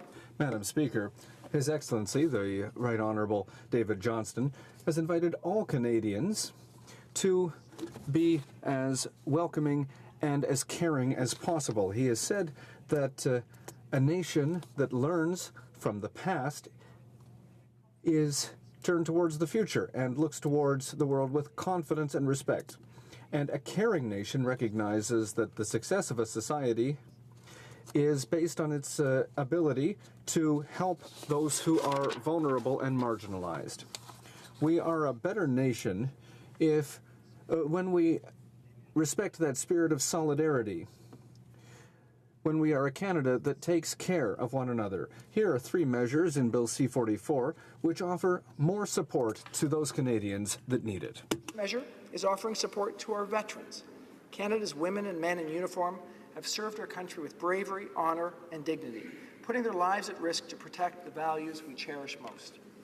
Our veterans deserve our greatest recognition and respect for their service. Bill C-44 would help veterans transition from military service to civilian life and better support the families of ill and injured veterans, including caregivers. In addition to providing more money for veterans to go back to school, Bill C-44 proposes to enhance the Career Transition Services Program.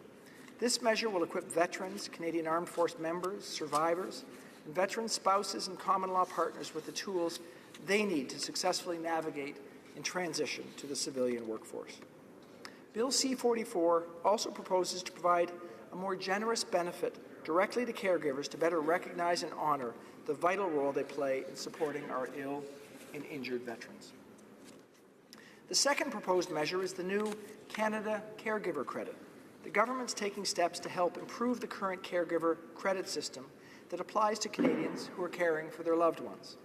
Bill C-44 would simplify the existing system by replacing the caregiver credit, infirm dependent credit, and family caregiver tax credit with a single new credit, the Canada Caregiver Credit.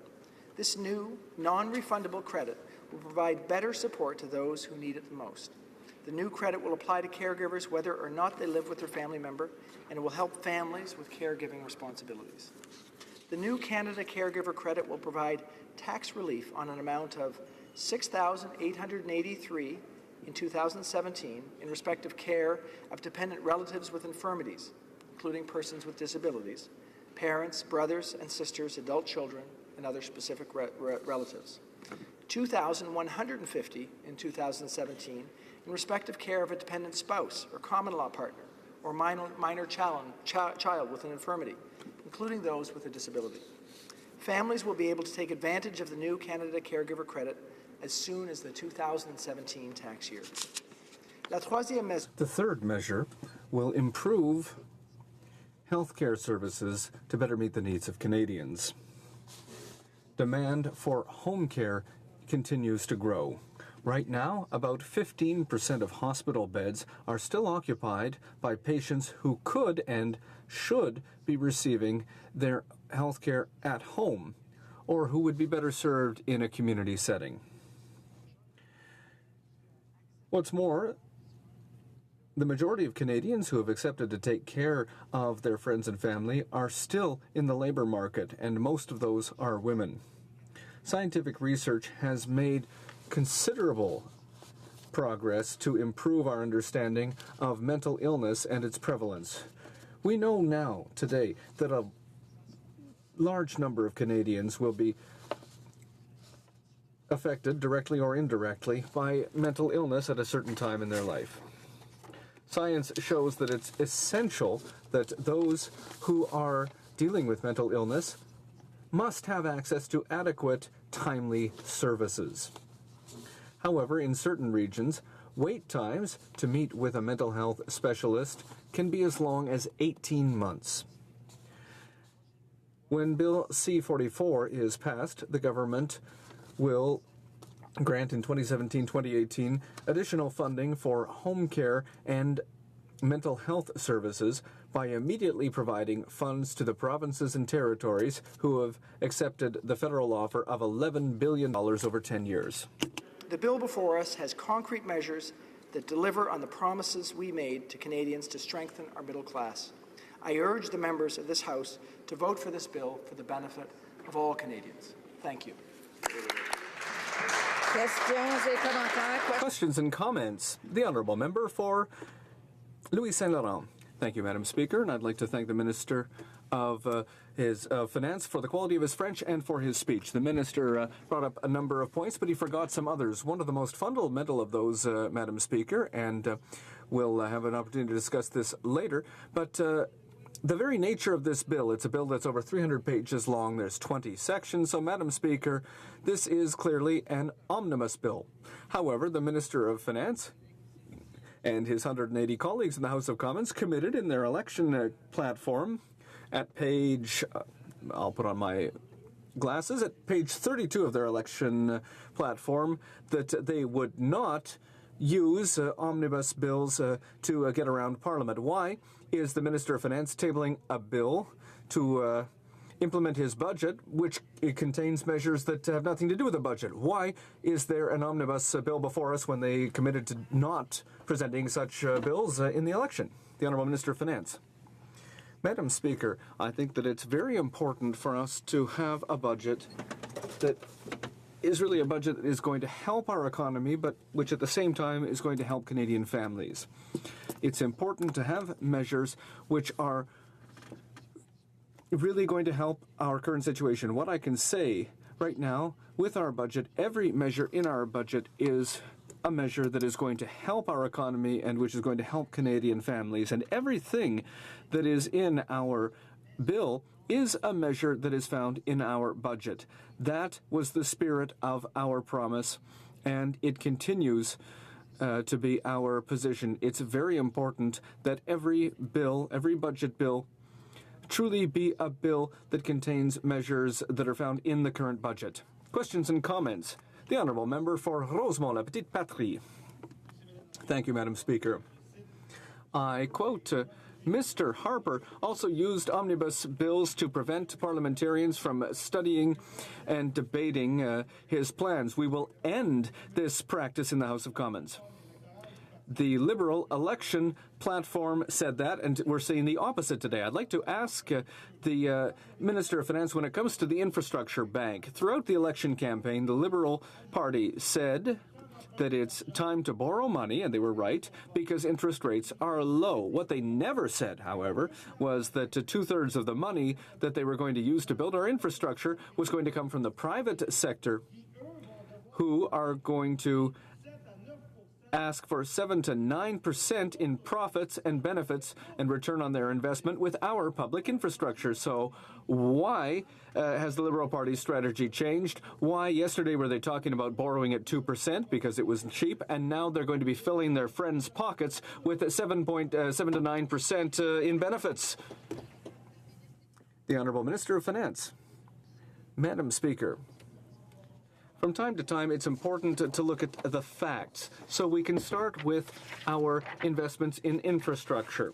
We have explained that we are going to make investments over the next 10 years of $180 billion. That's very important.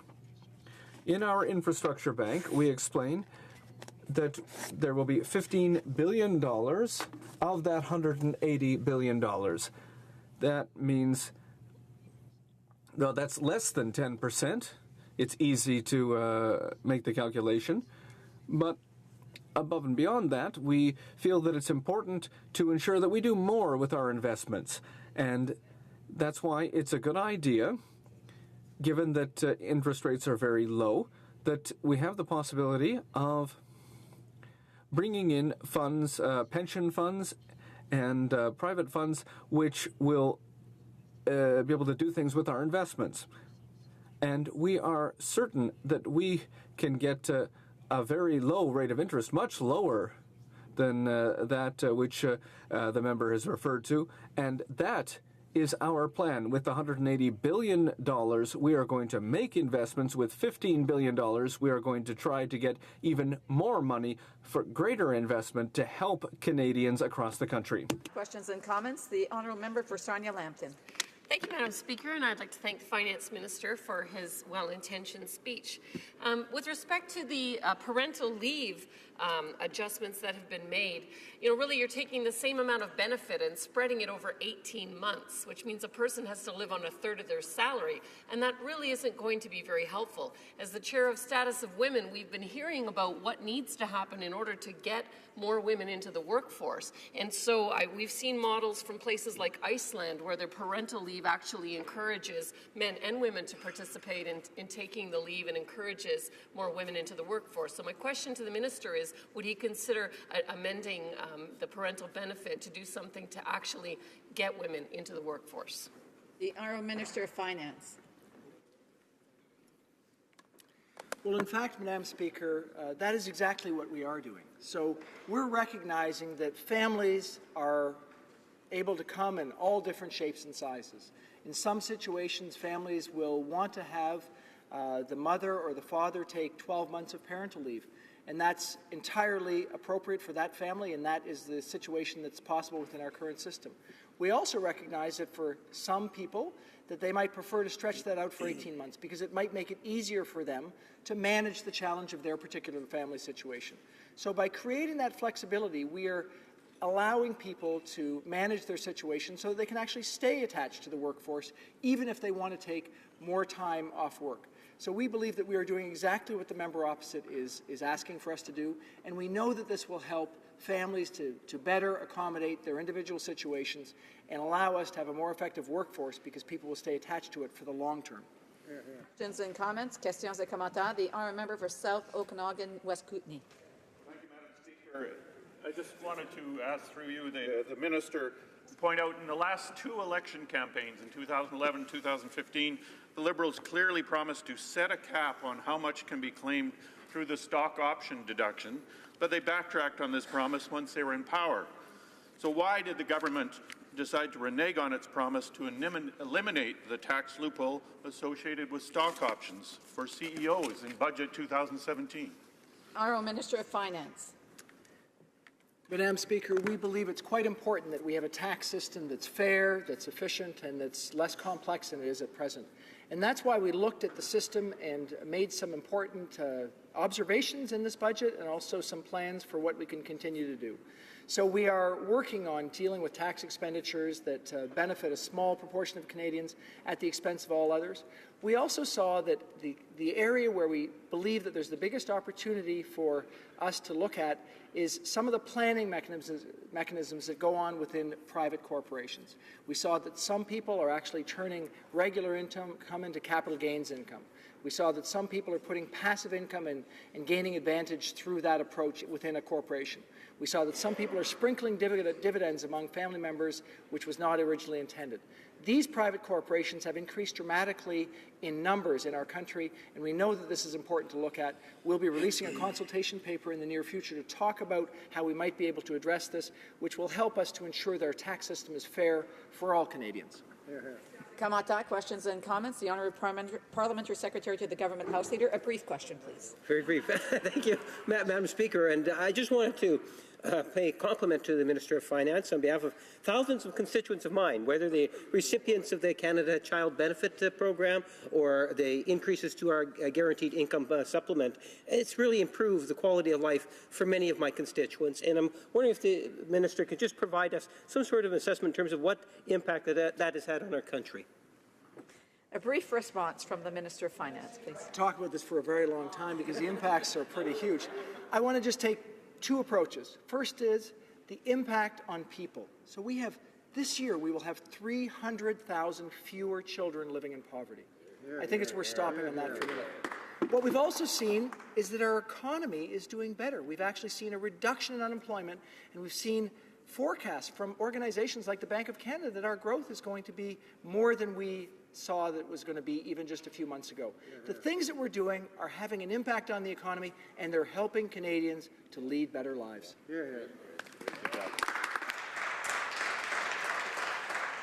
Resuming debate, reprise de débat. C'est un point d'ordre? Is this a point of order? Oh, l'honorable député de Louis. The honourable member for Louis Saint Laurent. Thank you very much, Madam Speaker. You know my enthusiasm for a rising. That's why maybe I got up too fast.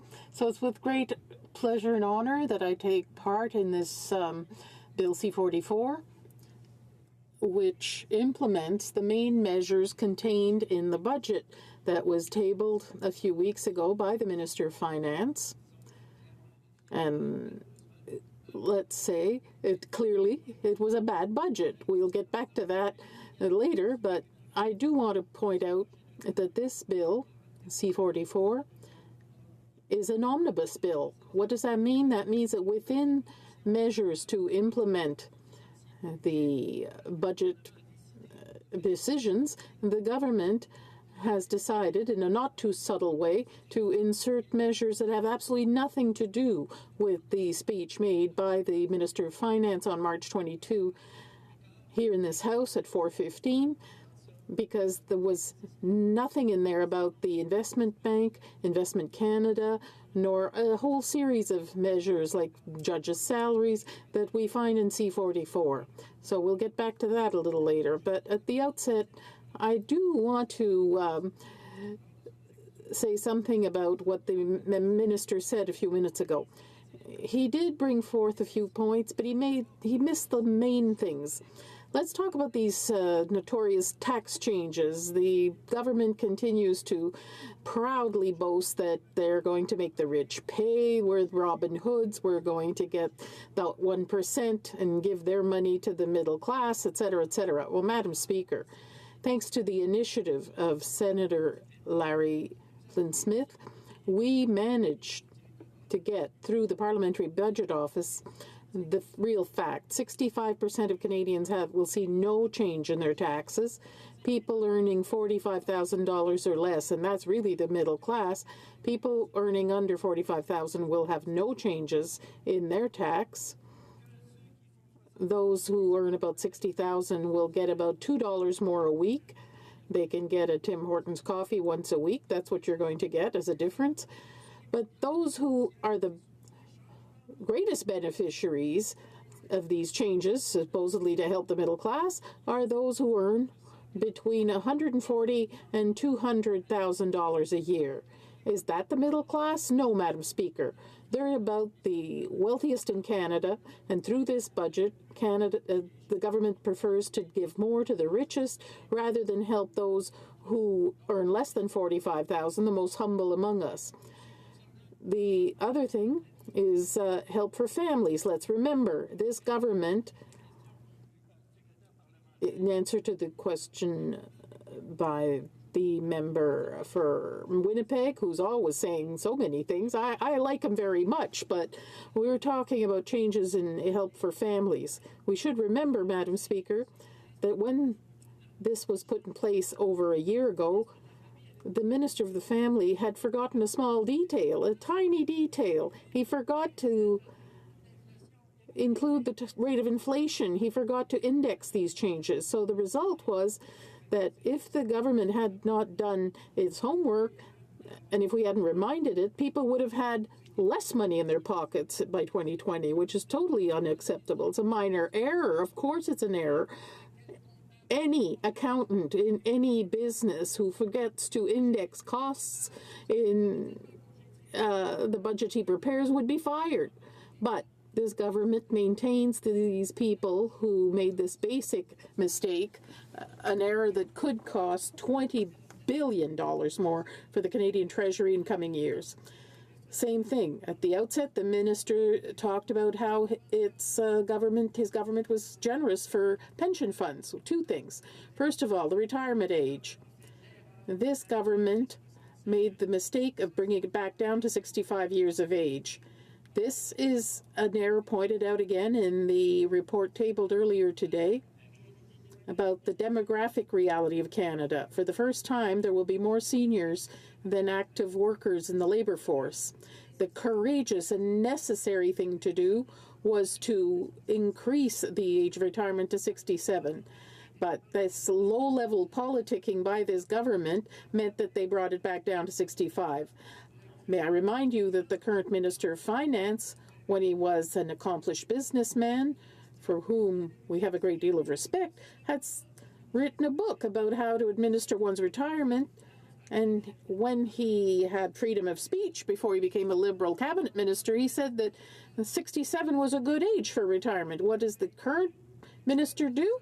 He brought it back down to 65. That's not the best thing to do. And today the demographic figures show us that it was imperative and necessary, maybe not politically popular, but necessary for the country to have retirement age set at 67. Now, how do you think retirement will be financed? By increases. Every worker will have to pay $1,000 more, and every business for each of its workers in business will have to pay $1,000 more a year. So $1,000 on one side, $1,000 on the other, $2,000 that they're getting for the pension funds to balance it.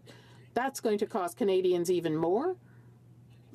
Less money in the pockets of taxpayers to drive the economy. So that was the first point that I wanted to raise following the speech by the Minister of Finance, for whom I have a great deal of esteem. Let's talk about the budget that has been tabled by this government on March 22nd, a few weeks ago here in the House of Commons. Well, this is a bad budget, and this is the worst-case scenario for the young generation, for the youth people of Canada. Because we're talking about debt, we're talking about deficit.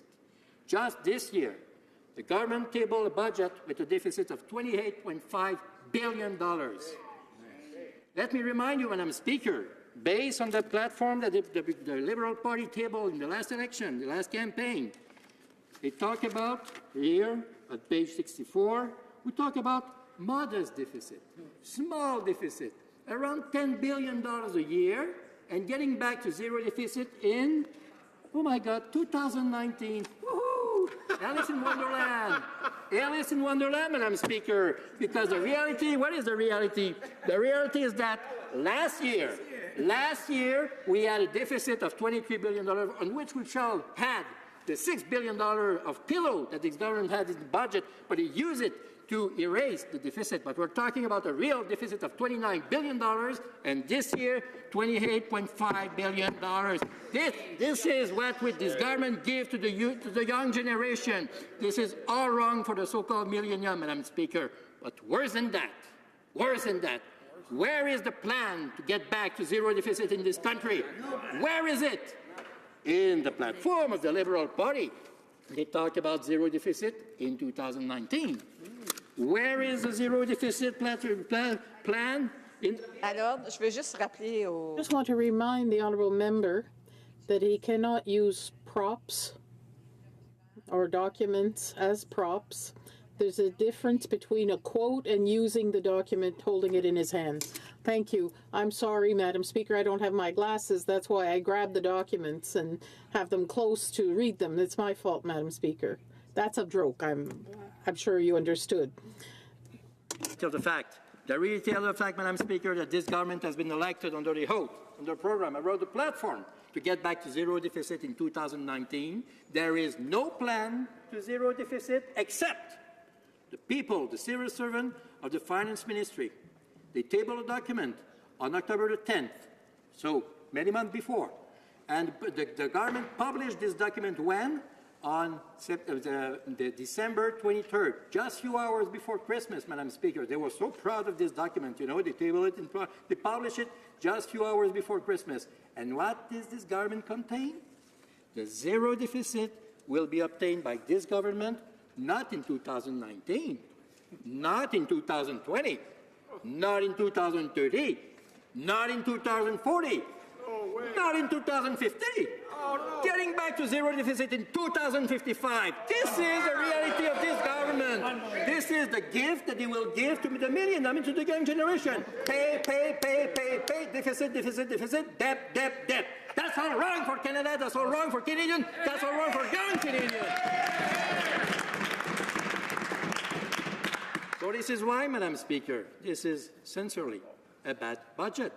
But do we find it something about that in the Bill C-44? I just put it aside. Do we find it in Bill C-44? Not at all.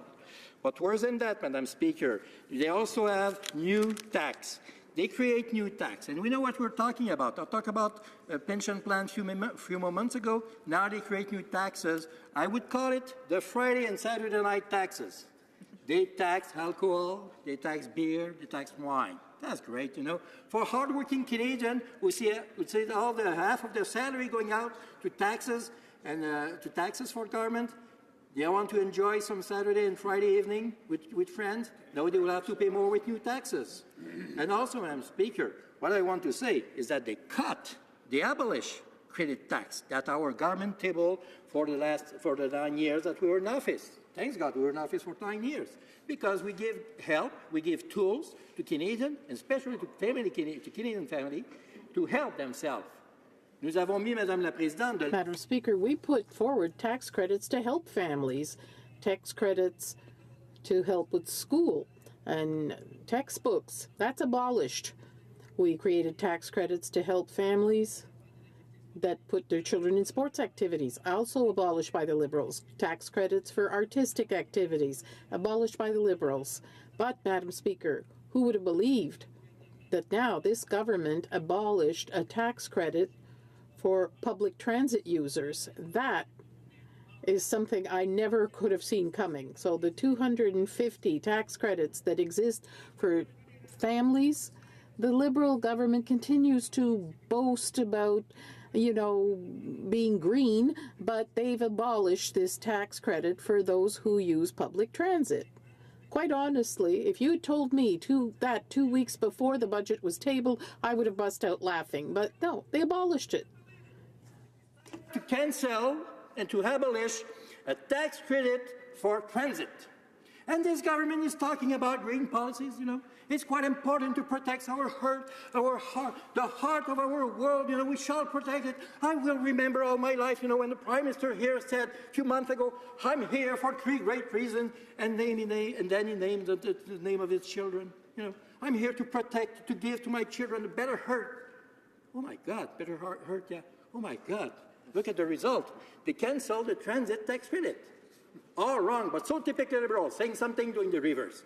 Donc, Madame la Présidente, avec cette... Therefore, with this abolition of the tax credit and these new taxes they created, the government is not creating the winning conditions to put more money in the pockets of taxpayers, especially money they have, because as I demonstrated earlier, they very poorly administered help for families by forgetting indexation, but they're proud to give $2 billion more than we gave when we were in government. But that money doesn't exist. They don't have it. Because if we had it, we'd be very pleased to distribute it. The difference, Madam Speaker, between this government and ours during the last year we were in power is that we did it with a zero deficit, with a balanced budget, with a plan to attack the debt. That was our plan. We were living within our means. But this government borrows, has deficits. Let's go. Life is beautiful. Doesn't matter. Zero deficit in 2055. Let's spend money we don't have. There is no head of a family that could ask money from the bank all the time or live off credit cards all the time and make ends meet. Reality will catch up with them in October 2019. You can be sure of that. Now, time is going by quickly. Let me say, Madam Speaker, that the omnibus nature of this bill, of over 308 pages, that does have budget measures in it, but it also has things that have nothing to do with the speech made by the finance minister on March 22nd. There's a new mandate for the parliamentary budget officer. Madam Speaker, when I was at the National Assembly of Quebec, I wanted Quebec to have a parliamentary budget officer. Here in the House of Commons, we have one. Good. For 11 years now, that person operates in a rigorous manner and verifies public finances independently from the government and Parliament and parliamentarians. Within this omnibus bill, there's a new mandate for the parliamentary budget officer, and it makes no sense because in future, according to the Liberal government's ambition, the parliamentary budget officer will be compelled to give his game plan for the year to whom? To you. Don't take it personally, but you, the Speaker of the House and the Speaker of the Senate. That's unheard of, Madam Speaker.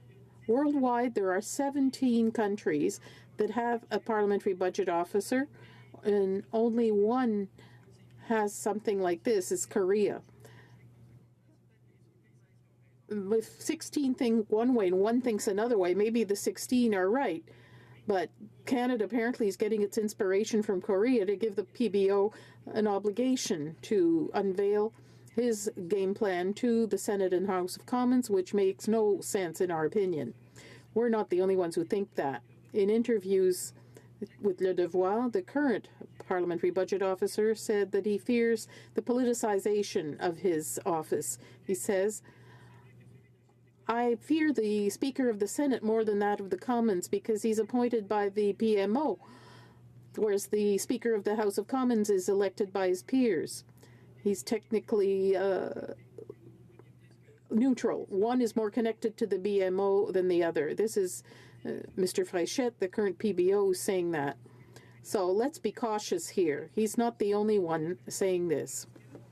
The former parliamentary budget officer said in an interview with Bill Currie of the Globe and Mail, quote, the bill appears to take away the power of the individual MP to ask the PBO to provide cost estimate of various government initiatives.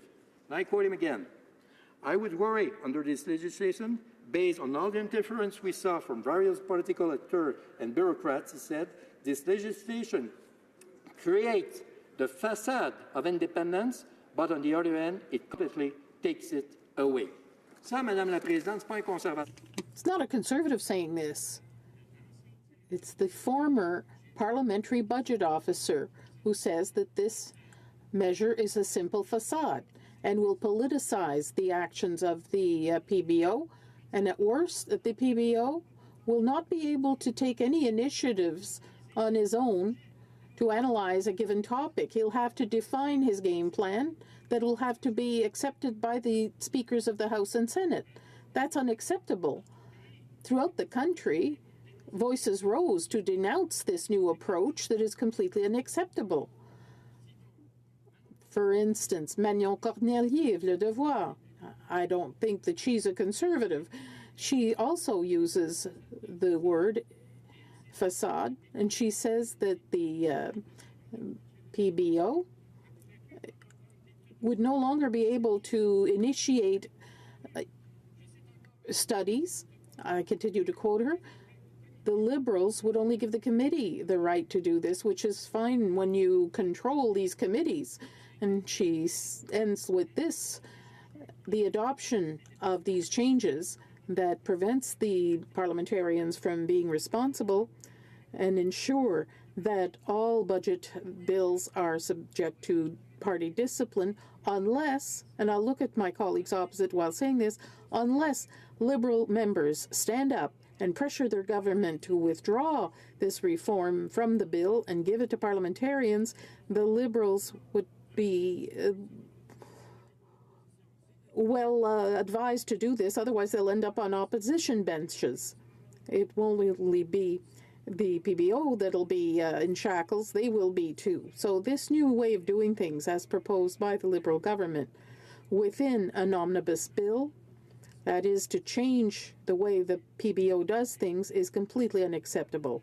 So that's why we are vigorously opposed to this bill, C-44, which is a bad bill for the Canadian economy.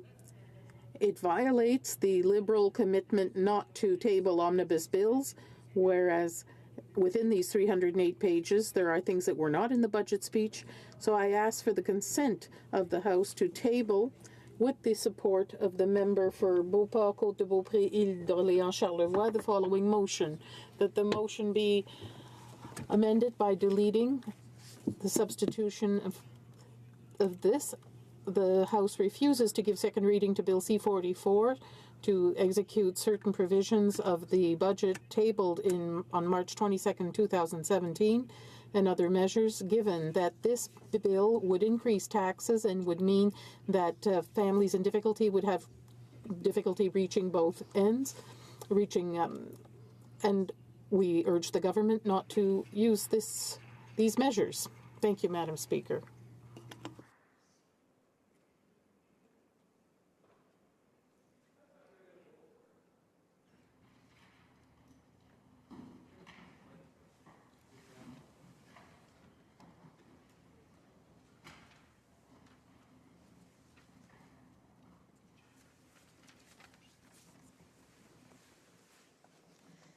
Mr. Deltel, appuyé par Mr. Deltel, seconded by Ms. Boucher, moves that the motion be amended by eliminating the following words and substituting the following. The House refused to grant second reading to Bill C-44, an act to implement certain provisions of the budget tabled on March 22nd, 2017, and other measures.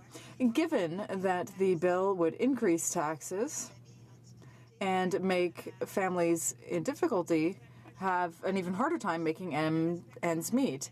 And given that it's an omnibus bill that does not respect the government's promise not to use omnibus bills. The movement is deemed in order. Questions and comments? The Honourable Member for Laurenti-de-la-Belle. Thank you, Madam Speaker. I appreciated my colleague's speech, but he may need better glasses, because when he talks about a government living beyond its means, and his previous Conservative government living within its means, we know that they actually move things around to hide their deficits. So the Conservative government presented budgets, but it's been a long time since they balanced it properly. So I don't know where he got this idea that the Conservatives know how to manage a budget. Now, I would prefer to put money in the budget than so that it can be invested in communities. So I want to ask my colleague, how is it that he believes that communities are not important and that we should only focus on the bottom line rather than focusing on Canadian communities and people. Thank you, Madam Speaker. The Honourable Member for Louis Saint Laurent. Thank you, Madam Speaker. Well, I didn't talk about my glasses. I talked about the facts. I would remind the member and everyone in this House that in 2008, 2009, and 2010, the entire planet was facing the worst financial crisis since 1929. And under the oath of the Right Honourable Stephen Harper, who was very strong, very proud, and very straight on administration. Thanks God that we had Jim Flaherty as Minister of Finance and Joe Oliver too, Madam Speaker. Parce que justement, Madame la Présidente. Because, Madam Speaker, while the entire world was plunged into this financial crisis, Canada, under Conservative leadership, was the first G7 country to come out of the crisis with the best debt-to-GDP ratio, and it allowed this government to now spend without limit, which is unfortunate. But, Madam Speaker, do I need to remind the member that we are not against investments in infrastructure?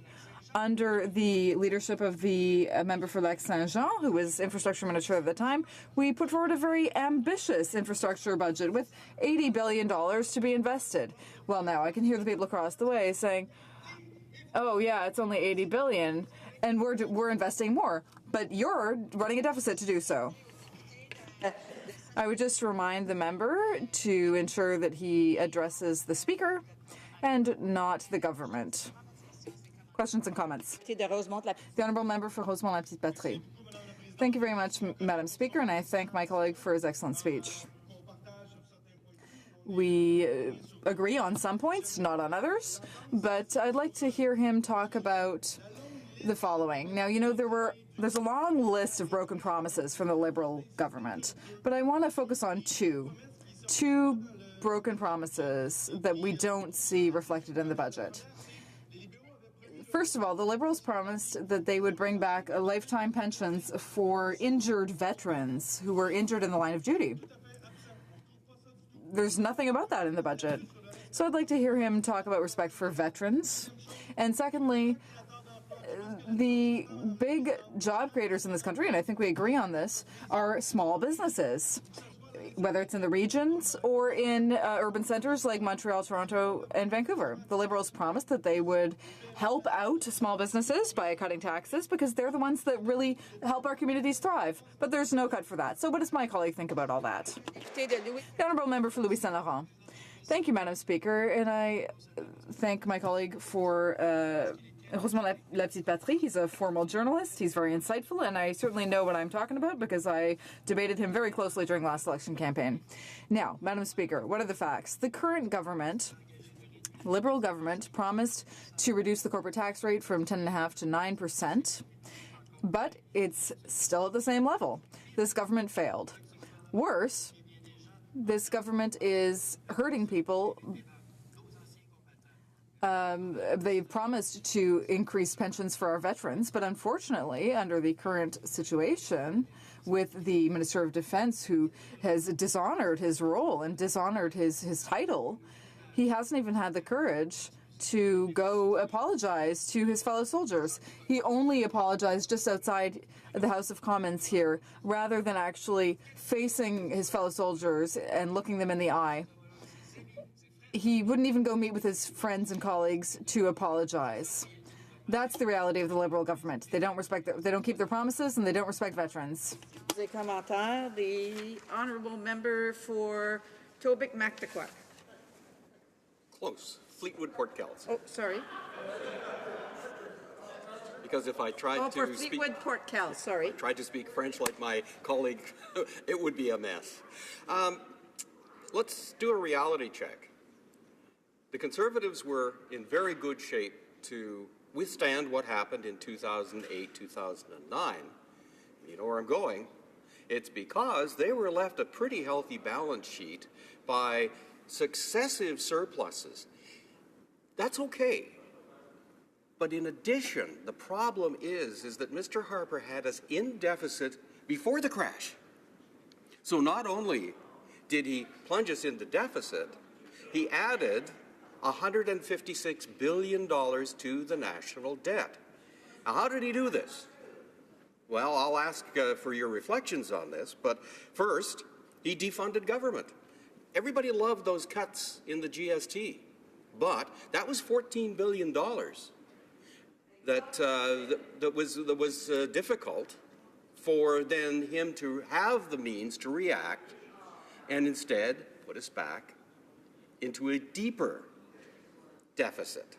So, do you not agree, sir, ma'am, through the chair, that the whole issue of running up deficits represents we're in where we are today because of some very poor strategy, not necessarily mismanagement, but very poor strategy? Does the member not agree that it would have been better off to not defund the government when Mr. Harper chose to do so? Honorable député. The honourable member for Louis Saint Laurent. The member announced today that the next budget it will get back to GST at 7%. Yeah, is that what the member wish? I hope not. But let's talk about the good old days, Madam Speaker. For sure, I'm very proud of as Canadian, what the Right Honourable Paul Martin did when he was Minister of Finance. He was a great Minister of Finance. I can recognize that.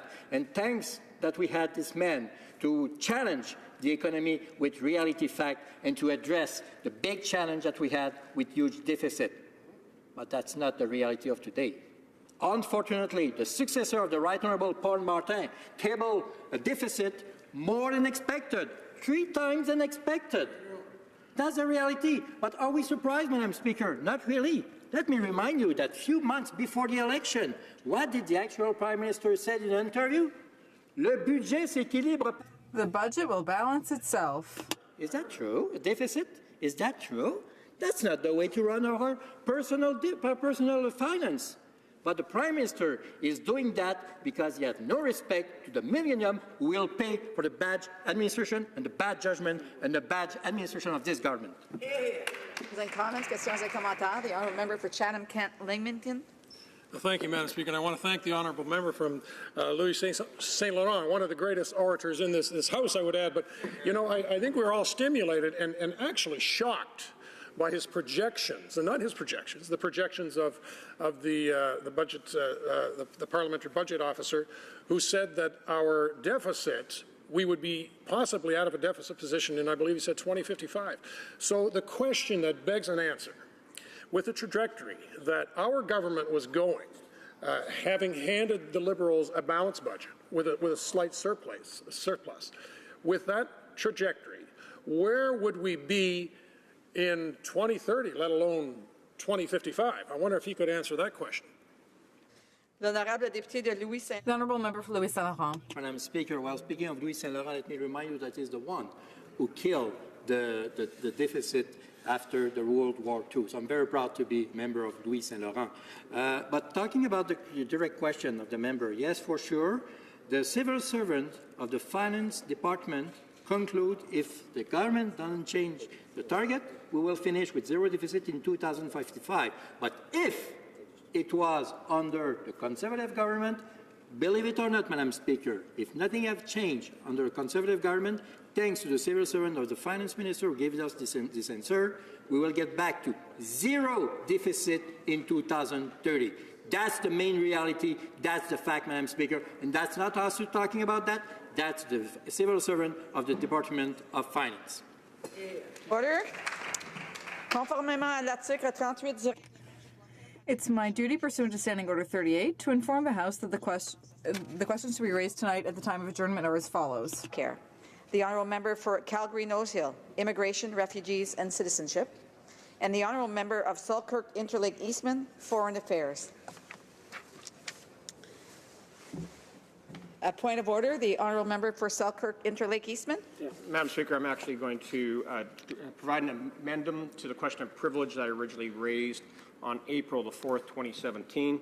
Now, as you will recall, and as the record will show, the question of privilege was concerning contradicting statements made by the Minister of National Defence in this House and through an order paper question tabled in this House. Now, to summarize the Minister's written response of January 30th, 2017, to order paper question number 600, he confirmed that the Canadian Armed Forces members in question those that were fighting ISIS in Operation Impact that were stationed in Kuwait at Cap Afrijan. Those members that are in question had received danger pay and hardship tax relief provided by the former Conservative government. However, in response to questions during question period on March 8th and most recently on March the 21st, the minister contradicted himself, saying, "I would also like to correct the member in terms of the previous government's actions on this. It actually sent troops into Kuwait without tax-free allowance." And, Madam Speaker, he said, the previous government was the one that actually sent our troops to Iraq without the tax-free benefit, end quote. Madam Speaker, both those claims are false based on the facts that were tabled in this House under the minister's signature himself. Now, Madam Speaker, the additional evidence I put before you today comes from a press release issued by the Minister of National Defence. The release was concerning changes to the tax relief status of the Canadian Armed Forces personnel stationed in Kuwait. In the release, the minister is quoted as saying, and I quote, "I'm happy to see that those who were deployed on Operation Impact when the decision was made to reduce the hardship and risk levels will now enjoy the benefits they had when they started their deployment," end quote. Madam Speaker, these deployments began before September 1st, 2016, when those benefits were taken away by the government. Furthermore, the minister's apologies in the House regarding his record of military service are evidence that he provided false statements on two separate occasions, once in July 2015 and then again after being sworn in as Minister of Defence on April the 18th, 2017 in New Delhi, India. Madam Speaker, the Minister of National Defence misled Canadians on other issues as well. On December 21st, 2016, he told the Globe and Mail, while in Iraq, he is in Baghdad, and he said, "I haven't had one discussion about the CF-18s," end quote. This was in reference to his meetings where he was meeting with government officials of Iraq. However, an email on December the 20th, 2016 from Global Affairs, which we got through an access to information request, officials at Global Affairs stated, and I again quote, "The Iraqi defense minister has clearly focused Canada's decision to withdraw its CF-18 jets from the coalition airstrikes, asking the defense minister to reconsider the decision on numerous occasions." Madam Speaker, further in justifying the government's plan to breaking its campaign promises and undertaking a sole source purchase of 18 Super Hornet fighter jets, the defense minister has repeatedly insisted that the Royal Canadian Air Force faces a capability gap. However, Lieutenant General Michael Hood, commander of the Royal Canadian Air Force, provided a statement to the House Commons Standing Committee on National Defence in which he stated that, and I begin with a quotation, "There is sufficient capacity to support a transition to a replacement fighter capability based on the ongoing projects and planned life extension to 2025 for the CF-18s." And that was in the Ottawa Citizen, November 25th, 2016. And in an open letter, 13 former Royal Canadian Air Force commanders have also called the minister's plan to purchase 18 Super Hornets ill-advised, costly, and unnecessary. That was in the National Post on February the 22nd. Madam Speaker, my arguments to my original question and privilege from April 4th, 2017 remain the same. I hope that you'll consider this additional evidence in making your ruling, which clearly indicate that the Minister of National Defence has misled, fabricated, and embellished other issues on numerous occasions, in addition to my original question of privilege. Thank you, Madam Speaker. I wish to thank the member for Selkirk Interlake Eastman for the additional information. It is going to be taken under advisement, and as the issue is being for the question of privilege is being reviewed. Thank you very much. Point of order, the honourable member, the honourable parliamentary secretary to the government House Leader. Yes, Madam Speaker, if I may, very briefly, and I'll look into the more details after I've had the opportunity to peruse exactly what the member has put on the record. My experience in participating in the House of Commons in debates, some of those debates were specific with respect to the Department of National Defence and Canada's military. I've seen nothing but outstanding performance from our Minister of Defence. And with respect to the allegations, I would suggest to you, and I say I will get back, that this is more of a dispute over the facts. As we had that one day of debate inside the House, I can recall both opposition and government ultimately agreeing to disagree because we don't agree with what it is that the Conservatives were proposing. The Minister of Defence has been very straightforward, transparent, and accountable on all matters, and as such, we'll take it under advisement. If we have something new after we've perused what the member has said, we'll return it back to the Speaker's chair. Thank you, Mr. I greatly appreciate the comments from the Parliamentary Secretary.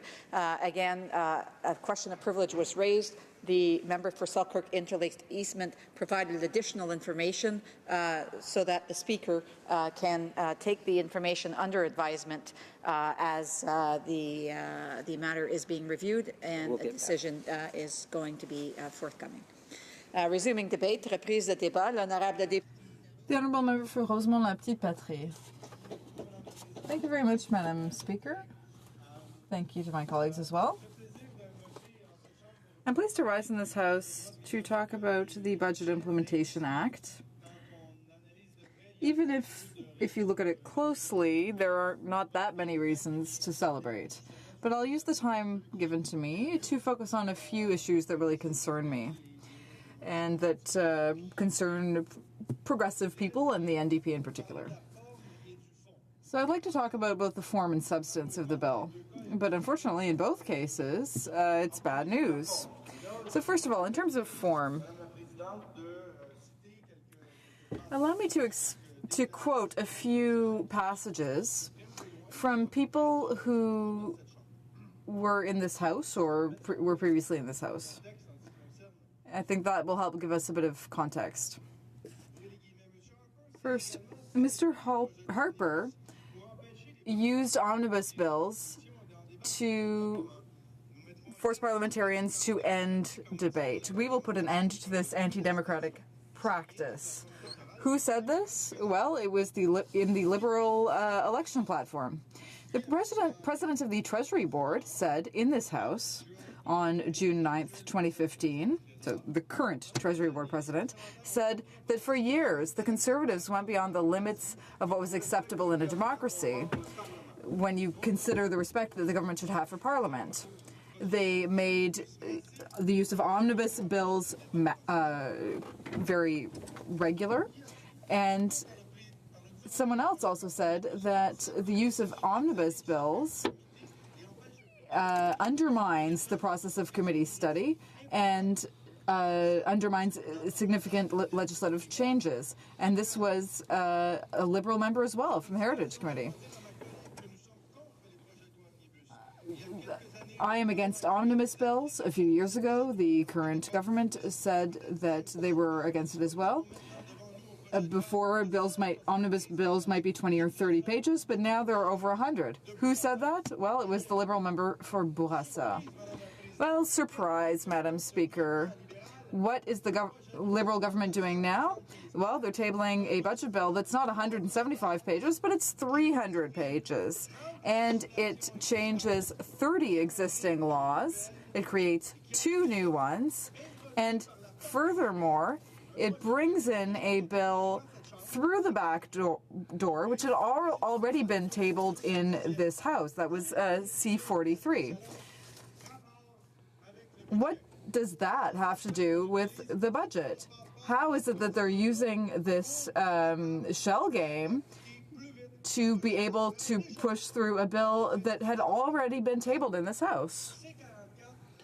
C-44, Madam Speaker, has all the characteristics of an omnibus bill, even if the Liberals said that never would they bring in omnibus bills if they were elected to government. So listen, it's just unbelievable.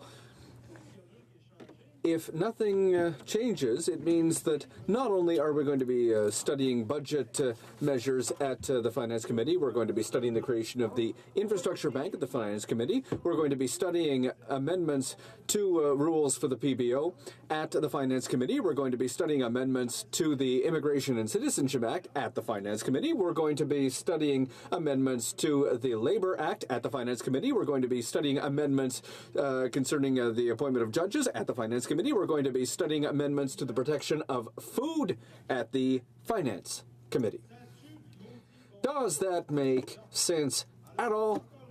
No. So once again, a broken promise from these Liberals, and once again they're following the way of looking at things, do as I say, not as I do. They're making a mockery of the rules of the House of Commons and of the ability of parliamentarians to do their job to well represent and inform our fellow citizens. And they're making them, when it comes to the ability of parliamentarians to do their jobs, well, I'll come back to that when I start getting into the details of Bill C-44. But, Madam Speaker, you'll allow me, I'm sure, to restart in English because some of these quotes are so delicious that I can't help myself but to read them in both official languages. So, quote, Mr. Harper has also used omnibus bills to prevent Parliament from properly reviewing and debating his proposals. We will change the House of Commons standing orders to bring an end to this undemocratic practice. Where it was written? Oh, in the election platform of the Liberal Party of Canada, page 30 in English. Who said, for years the Conservatives have crossed the line in what is acceptable in a functioning democracy as a government in the lack of respect for Parliament. It is not only how they have now normalized the use of massive omnibus bills, they regularly shut down debate in the House.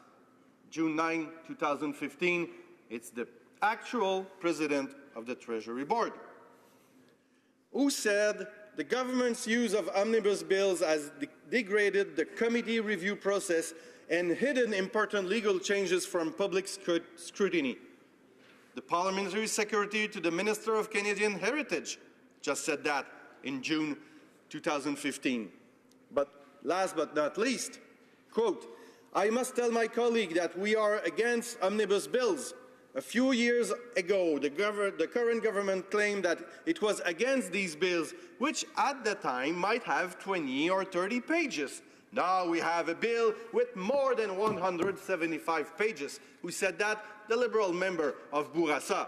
And now, what the Liberal government just did is a 300 Budget Implementation Act bill. 300. And this Liberal MP was outraged when it was 175 pages from the Conservative government. So this is exactly, don't do what don't listen to me because anyway I will do the opposite, which is the trademark of the Liberal Party anyway. So now they have exactly what we can call an omnibus bill, changing more than 30 different legislations, creating 2 new laws about one of them, the Infrastructure Bank, changing the rules of the budget officer, the Director of Budget Office. It's quite incredible. And also changing so many laws, like 30, that will all be studied by only one committee, the Finance Committee. So the changes for the Immigration and Citizen Act will be studied by the Finance Committee. The Labor Code changes will be studied by the Finance Committee. Nomination of judges will be studied by the Finance Committee. And, food protection in this country will be, studied by Finance Committee. I really hope that the men and women that are sitting on this Finance Committee have a huge knowledge of a lot of things in what are happening in this country, because it makes really no sense, Madam Speaker. So, si on passe maintenant So now let's get into the contents of this bill. There are a few subjects that I'd like to discuss, and I hope I'll have the time to do it. The first thing is changes concerning the Parliamentary Budget Officer. Madam Speaker, the Parliamentary Budget Officer has become over the years an essential part of our ability to hold governments to account. The Liberals promised that they would make the PBO more independent, but if you look very closely at what they're doing exactly the opposite. There are 3 or 4 changes that we need to highlight here. First of all, the Parliamentary Budget Officer will have to submit a work plan, an annual work plan, to who? To the Speaker of the House of Commons and the Speaker of the Senate. Both are politicians, I apologize to remind you. So that's an annual report, and it's certain that if throughout the year the PBO will have the latitude to start studies or reports that are brought on by news, by revelations, or by a scandal. Will this annual work plan mean a straitjacket for the PBO? Well, we don't. That's the worry, and other countries that have similar offices don't have such work plans. What's more, second, PBO reports will have to be sent to the speakers of the Senate and House of Commons 1 working day before they are made public. So the speakers will have that information before all other parliamentarians and citizens have access to the study done by the PBO. And we don't understand that measure. Something that's very important, Madam Speaker. All parliamentarians had the liberty and the ability to ask for a study from the Parliamentary Budget Officer, the ability to raise a question and ask the PBO to look at it.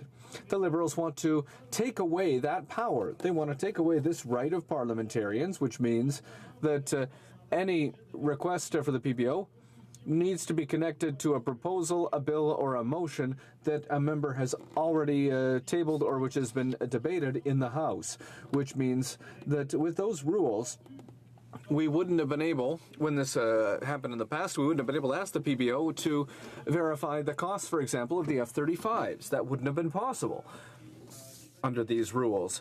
Or to look at the Liberal tax cuts, which only help the wealthiest. We wouldn't have been able to study that. So they're limiting the freedom of the PBO. They're limiting the ability of MPs to ask for studies. So, and that's under the pretext of making them independent. By doing so, we're going to make them inoperable and inefficient, and that's something we're very concerned about at the NDP, Madam Speaker. And now the PBO, it's also worth noting, has nothing to do with the budget itself, so part of this omnibus bill. There are some bad priorities in this Liberal bill. There are some things in here that are going to hurt Canadians, that will hurt some of the more vulnerable Canadians. There are things here that aren't going to help our communities, and there are some decisions, some choices, which are missing. I would like to note that the tax credit for the public transit. The Liberal government is getting rid of the public transit tax credit. They're going to save $225 million a year. At the same time, the Liberal government is making the choice of keeping the tax loophole on stock options, which costs $800 million a year. This tax loophole only helps the richest Canadians, the 1 or the 2% of the wealthiest Canadians. It costs us $800 million. The Liberals promised to close the loophole, but they're keeping it in place. We do not understand how they can pretend to be progressives when they're doing completely the opposite of what they said in the election campaign on this issue. Meanwhile, they're cutting the public transit tax credit, which is something that really helps those who every month buy bus tickets, subway tickets, or a bus pass so that they can get to work, so that they can live their lives, go to university, or go to school. You know, the public transit tax credit, that's not something that the bourgeoisie was benefiting from. Those who don't have cars and who use the public services around them, those are the ones who benefited from this.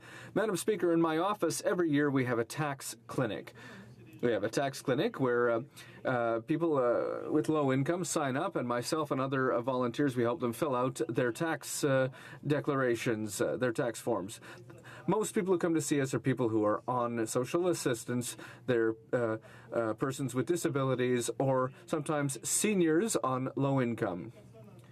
And for persons with disabilities and seniors who pay very small amounts of tax, this transit tax credit allowed them to save $150 to $200 a year. And for them, that made a big difference. So I don't understand how a government that claims that it's working to help the middle class and those who are working hard to join it is attacking these people in their budget. But at the same time, how can they remain inactive? Why are they not taking money out of the pockets of those who don't need it? Like those who have the privilege of being able to use the tax credit for stock options, the tax loophole. So that's something that the NDP, here at the NDP, we're going to continue to fight. NDP, we don't understand the logic of cutting this, tax credit for public transit, because who benefit from that? It was, seniors, students, poor workers, single moms who at the end of the year could save maybe $150, $200 to help them to not to pay too much taxes.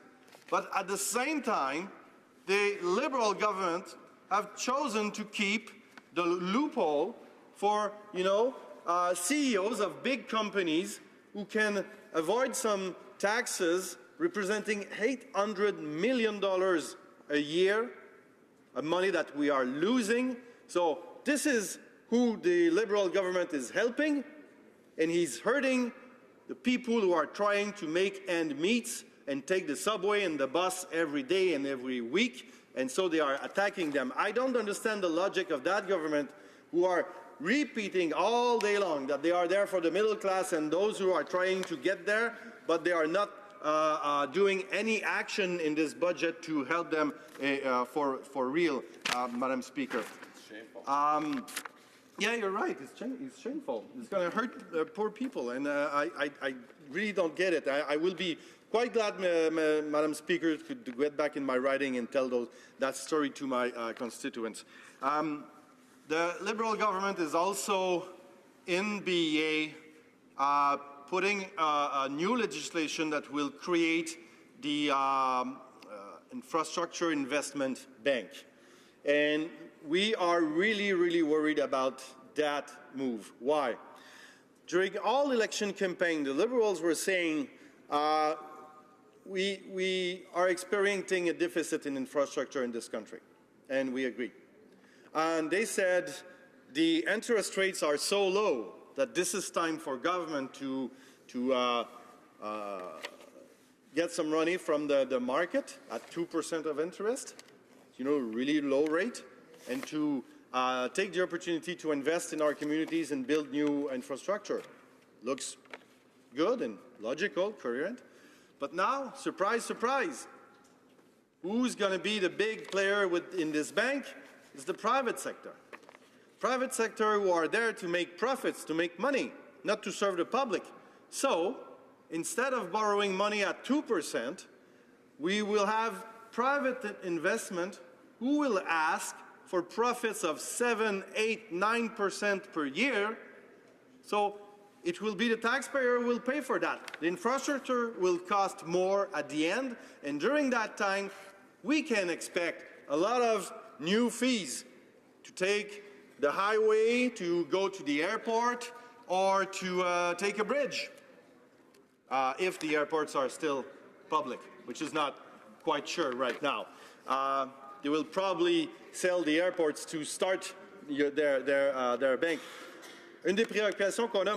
One of the main concerns that we have, Madam Speaker, is that in this budget implementation bill, they're creating an infrastructure investment bank. The Liberals in the election campaign, they said that we have an infrastructure deficit, we need to invest, and we agreed in that. Interest rates are low, it's time to borrow, it's not going to cost too much for the government, and it made good sense. But now, surprise, something they never talked about is that most of the investments in this bank are going to be private investments, investment funds, which are going to be looking for a return on their investment. They're going to be looking for profits. And we already know with the model that we've seen in other provinces and other sectors is that they're going to be looking for 7, 8, 9% of a return on their investment. How can it be that they said we're going to borrow at 2%, it's not going to cost us much, and now all of a sudden they're saying we're going to go get money from the private sector and we're going to give them back, we're going to put into their pockets 7 to 9% in profits. Our infrastructure is going to cost more, they're going to be privatized, and you're going to see a whole new raft of user fees when you use the airports, bridges, and highways. So, Madam Speaker, I'll use the last few seconds that I have to say that it's for all these reasons that I ask for the unanimous consent of the House to move the following motion, that we modify Bill C-44, amend Bill C-44, an act to implement the budget by deleting the following paragraphs. A, paragraphs 128 to 191 concerning the parliamentary budget officer, and B, paragraphs 403 to 406 concerning the act creating the Infrastructure Bank of Canada. That the paragraphs mentioned in Section A of this motion form Bill C-48, and that Bill C-48 be deemed read a first time and printed, and that at second reading, the bill be sent to the Government Operations Committee, and that the paragraphs mentioned in Section B of this motion form Bill C-49, that Bill C-49 be deemed read a first time and printed, and that at second reading, the bill be sent to the Finance Committee. That Bill C-44 conserve the status that it had on the order paper before the adoption of the present order, and that Bill C-44, as amended, be reprinted, and that the parliamentary law clerks apport the amendments contained in the present motion. Thank you, Madam Speaker. Does the honourable member have the unanimous consent of the House to move the motion? The House has heard the terms of the motion. Is it the pleasure of the House? Oh, sorry. No, oh, sorry. Questions et commentaires? Questions and comments. Parliamentary Secretary, is it a point of order or is it a question and comment? Point of order, Madam Speaker. Point of order? Yes, thank you, Madam Speaker. I rise to respond to the question of privilege raised by the member for Selkirk Interlake Eastman respecting the government's response to Order Paper Question 600. I submit that the matter raised by my honourable colleague is a dispute as to the facts, and therefore does not meet the criteria for finding a prima facie question of privilege. According to page 86 of O'Brien and Boss House of Commons Procedures and Practice, the second edition, the following three elements have to be established when it is alleged that a member is in contempt for deliberately misleading the House. 1, it must be proven that the statement was misleading. 2, it must be established that the member making the statement knew at the time that the statement was incorrect. And 3, that in making the statement, the member intended to mislead the House. These criteria have not been met in the question of privilege raised on April 4, 2017. On January the 30th, 2017, the government tabled its response to question 600, which states the following, and I quote, "All Canadian Armed Forces personnel serving at Operation Impact Kuwait locations received a tax relief effective October 5, 2014, in bracket, date at which the original risk scores became effective, end of bracket, to September 1, 2016. Operation Impact Iraq has had tax relief since August the 22nd, 2014. date at which the original risk score for this location became effective. Operation Impact, in bracket Baghdad, has had tax relief since April 17, 2015, the date at which the original risk score for this location became effective, end of quote. Let me explain the risk scores and the process for tax relief. The risk allowance is to compensate for the risks based on the probability of a hazard occurring and the severity of its impact. The Departmental Hardship and Risk Committee sits quarterly to review eligible operations and to assess each submission of risk scores. Tax relief is applied based on 3 risk levels. Low risk levels below 2.00 are not eligible to be designated for tax relief. For minimum risk levels from 2.00 to 2.49, the Minister of National Defence can request that the Minister of Finance designate the mission for tax relief. For high risk levels from 2.5 and above, the tax relief is automatic. The member for Selkirk Interlake Eastman stated on April 4, 2017, in reference to question 600, that, and I quote, "The answers to this question means that the troops that were deployed by the Conservative government had all their danger pay and tax relief benefits," end of quote. In brackets, Madam Speaker, end of quote. I would like to draw to the attention of members that the tax relief benefits were implemented retroactively during our government's mandate in February 2016, which is why during question period on March 8, 2017, the Minister of National Defence stated, and I quote, "I would also like to correct the member in terms of the previous government's action on this. It actually sent troops into Kuwait without the tax-free allowance, something we had taken up," end of quote. When asked about this topic again in question period on March the 21st, 2017, the minister responded, and again I quote, Madam Speaker, "I just wish he had the same passion when he sent the troops to Iraq without the tax-free benefits, and the previous government was the one that actually sent our troops to Iraq without the tax-free benefit." That's end of quote. Madam Speaker, the minister's statements are in fact consistent with the response to question 600. The reason why the minister said in the House that the previous government sent out troops without the tax-free benefit is because our troops did not receive this compensation immediately upon their arrival in Kuwait. The current minister had to first request that the Minister of Finance designate the mission for tax relief, which he did in February 2016. Tax relief was then applied retroactively to the beginning of the mission in October 2014. As such, Canadian Armed Forces personnel serving in Kuwait received retroactive tax relief effective October 5, 2014, bracket the date at which the original risk scores became effective, end of bracket, to September 1, 2016. To reiterate the facts, the risk scores for Operation Impact were first assessed by the Departmental Hardship and Risk Committee on June 11, 2015. At that time, Kuwait locations Al Salim, Al Jabar, and Arifajan were all assigned a risk score of 2.13.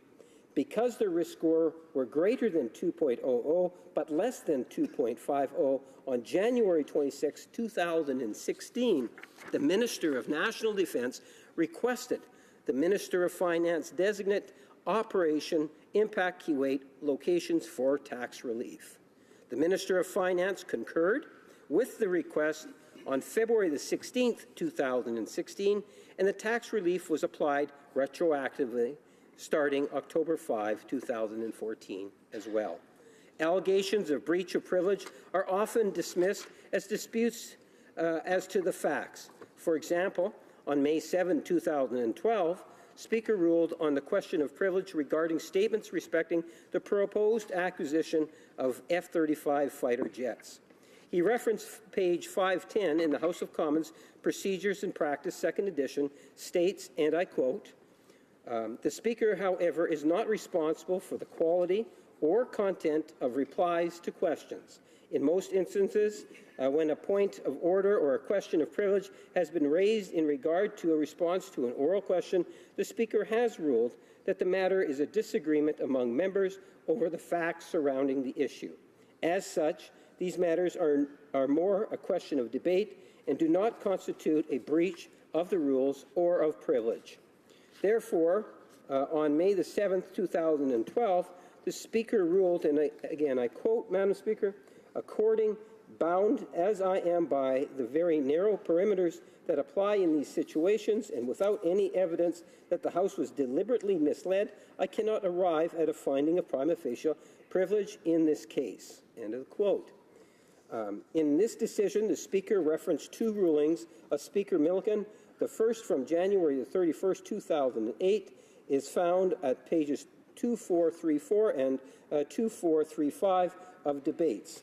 In it, he states, and I quote, "Any dispute regarding the accuracy or the appropriateness of a minister's response to an oral question is a matter of debate. It is not a matter for the Speaker to judge.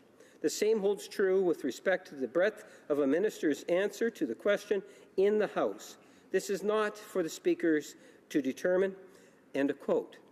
Second, on February the 26th, 2004, at page 1076 of debates, Speaker Milliken confirmed, and again I quote, "As honourable members know, it is not the Speaker's role to adjudicate on matters of fact.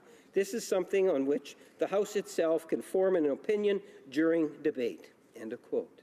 I submit that this is a situation with the matter currently before the House. I believe that the member is drawing a false parallel to the Speaker's ruling of February 1, 2002, concerning the statements made in the House by the then Minister of National Defence regarding Afghan detainees. In that ruling, the Speaker stated, and I quote, "In deciding on alleged questions of privilege, it is relatively infrequent for the Chair to find prima facie privilege. It is much more likely that the Speaker will characterize the situation as a dispute as to the facts. But in the case before us, there appears to be, in my opinion, no dispute as to the facts. I believe that both the Minister and the honourable members recognize that two versions of events have been presented to the House." End of quote. This case is different from the one before the House. First, there are not two versions of events. What the Minister of National Defence stated in the House on March the 8th and N21 of 2017 is consistent with the response to the order paper question 600. Second, there is no confusion whether the minister deliberately misled the House, since the minister's responses in question period and the question 600 response provide the very same information. Accordingly, I submit that the matter raised by my honourable colleague is a dispute as to the facts, and therefore does not meet the conditions for prima facie a question of privilege. Thank you, Madam Speaker. I want to thank the Parliamentary Secretary for the additional information. It will be taken under advisement, and the Speaker will certainly come back on this matter. Questions and comments? Questions et commentaires? The honourable member for Miramichi Grant Lake. Merci, Madame la Présidente. Thank you, Madam Speaker. With regard to the comments by my New Democrat colleague, I'd like to point out the fact that it's a known fact that we could have spent billions more in the budget for certain measures, but it would never have been enough. So I'd like to ask him how we could repay those measures, and I'd like to ask him as well whether the measures we've taken to date for seniors and their financial security and the child benefit, these measures are very good for my riding, for thousands of people, for all Canadians, people in his riding too. Does he agree that these are good measures that our finance minister announced for people in his riding, my riding, and all Canadians? The honourable member for Rosemont-la-Petite-Patrie. Thank you, Madam Speaker. I thank my colleague for his question. Indeed, there are measures, there are decisions that were made that were beneficial for people, especially the GIS increase, even though even more could be done, the Canada Child Benefit. But the fact of helping families with children is that we've been promised a childcare program since the days of Jean Chrétien in 1993, and it never happened. That would be the most effective way to help families with children reduce their costs for childcare. In some cities like Toronto and Vancouver, it can be $60 or $70 a day per child, whereas the CPE experience in Quebec shows that this is the best way to fight poverty, help women get back into the workforce, and help families. With regard to having additional funds to have social programs to help our fellow citizens, they could have abolished the tax loophole on stock options. They could have put an end to bilateral agreements with tax havens. They could have stopped subsidizing the oil industry and giving tax breaks to the major banks. Those are things that could have really helped the middle class in this country. Questions and comments? Comments? The honourable member for Sarnia-Lambton. Merci, Madame la Présidente. Thank you, Madam Speaker. I'd like to thank my colleague for his very good speech. Every day in the House, the government says one thing but does something else. The Liberals broke a lot of promises. This bill is another example of that. So I'd like to put this question to my colleague. What changes could he see in this bill? The honourable member for HoC. Many things could be changed in this bill. I thank my colleague for her question. First of all, I don't understand why the Investment Act is being changed to have a study, an examination of the net benefit when a foreign company takes over a Canadian one. It's being increased from 600 million to $1 billion. Many companies can be bought by foreign corporations without triggering an examination of the net benefit for Canada. There's even flexibility on parental leave in this bill. That could appear to be a good thing. Parents can choose parental leave over 18 months rather than 12, but that has a consequence. That means that instead of getting 55% of their salary for 12 months, they'll get 33% for 18 months. Flexibility is all very nice, but who can afford to live on a third of their income? Only the wealthiest among us. That doesn't help the middle class. That's just smoke and mirrors. So I'd like to know who in their ridings can live on a third of their income. So there's many things we could do. They could respect their promise to have a lifelong pension for veterans who were injured. There are many things that could be changed. The Honourable Parliamentary Secretary to the Minister of Canadian Heritage.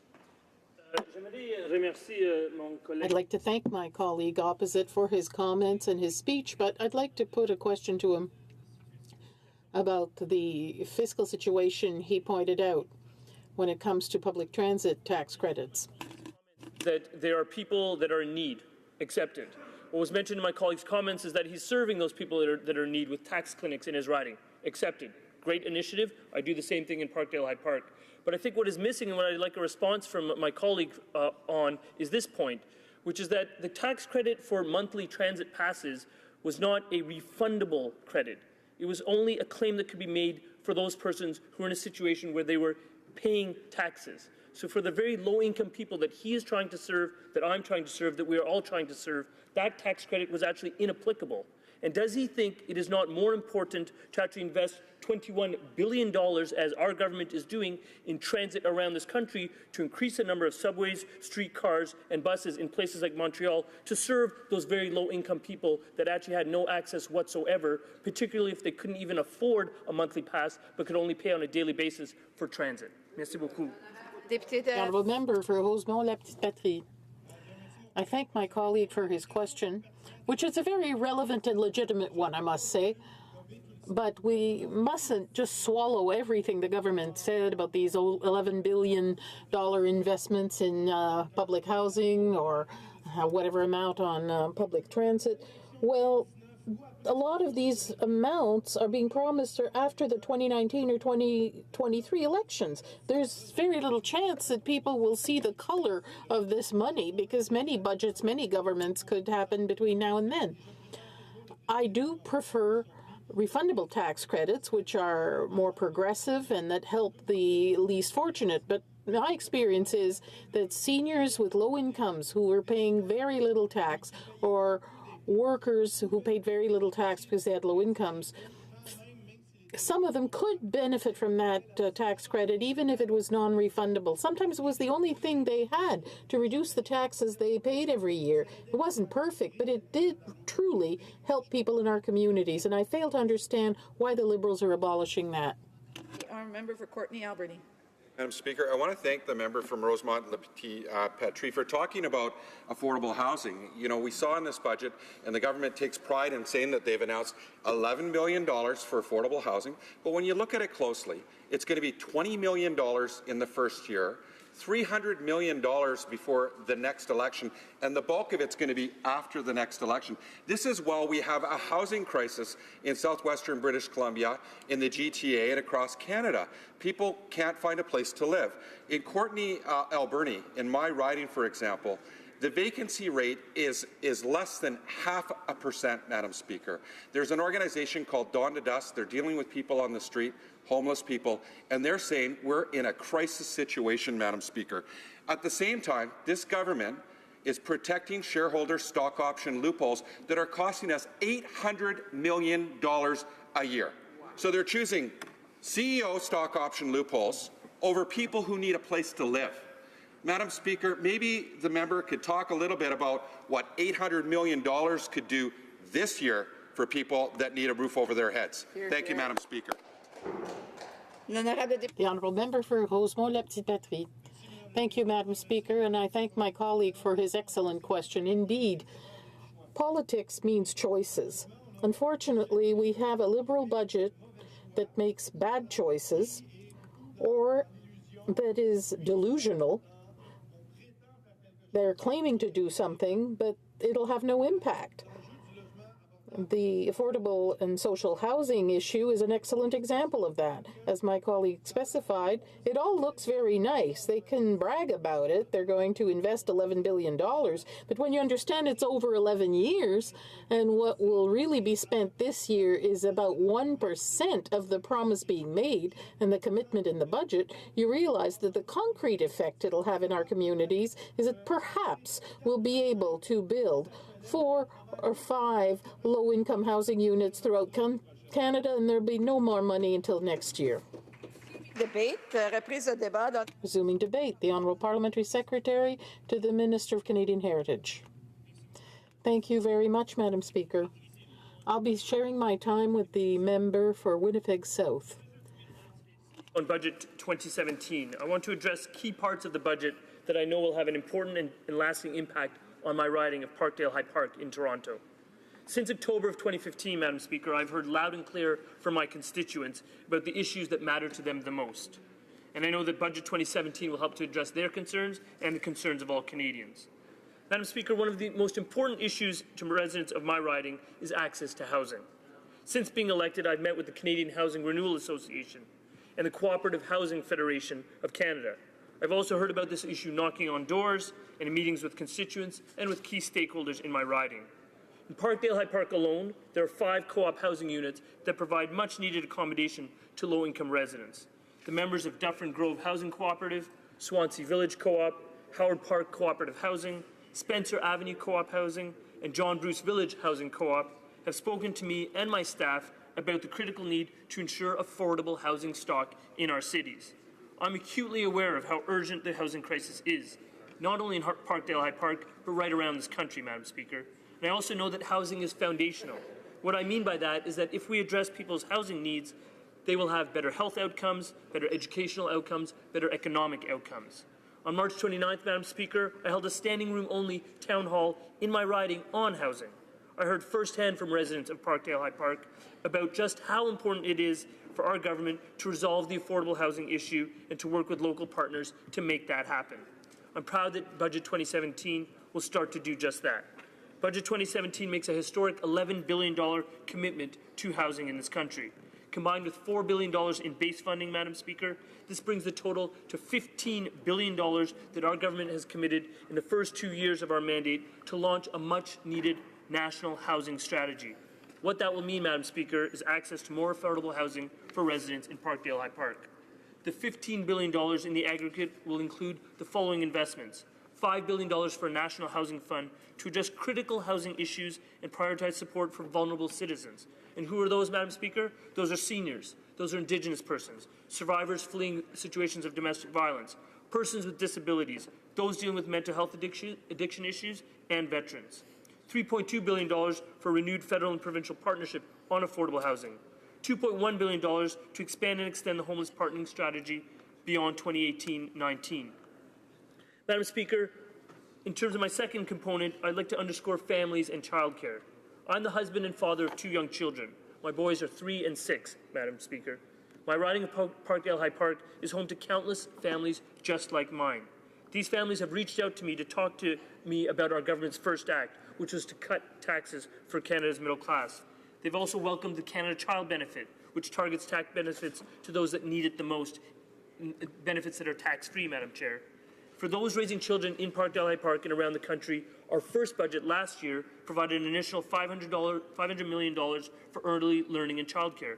Building on this budget will invest an additional $7 billion to support the creation of high-quality childcare spaces across the country. This means up to 40,000 new subsidized childcare spaces, Madam Speaker.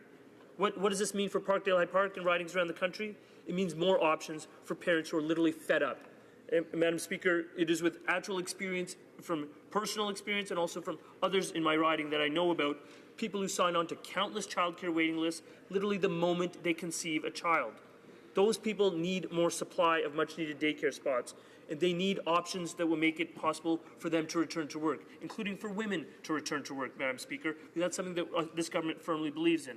This unprecedented investment will address both the supply of childcare spaces and help to drive down costs by boosting the amount of subsidized spots. Budget 2017 does even more for families, Madam Speaker. We fulfilled our campaign commitment to introduce more flexibility and choice to parents who are on parental leave. These changes will allow parents who choose to receive their current benefits over an extended period of 18 months rather than 12, spending more time with their young children in those key early months. Madam Speaker, on women and gender parity, the third subject that I'd like to discuss, this budget was a historic first.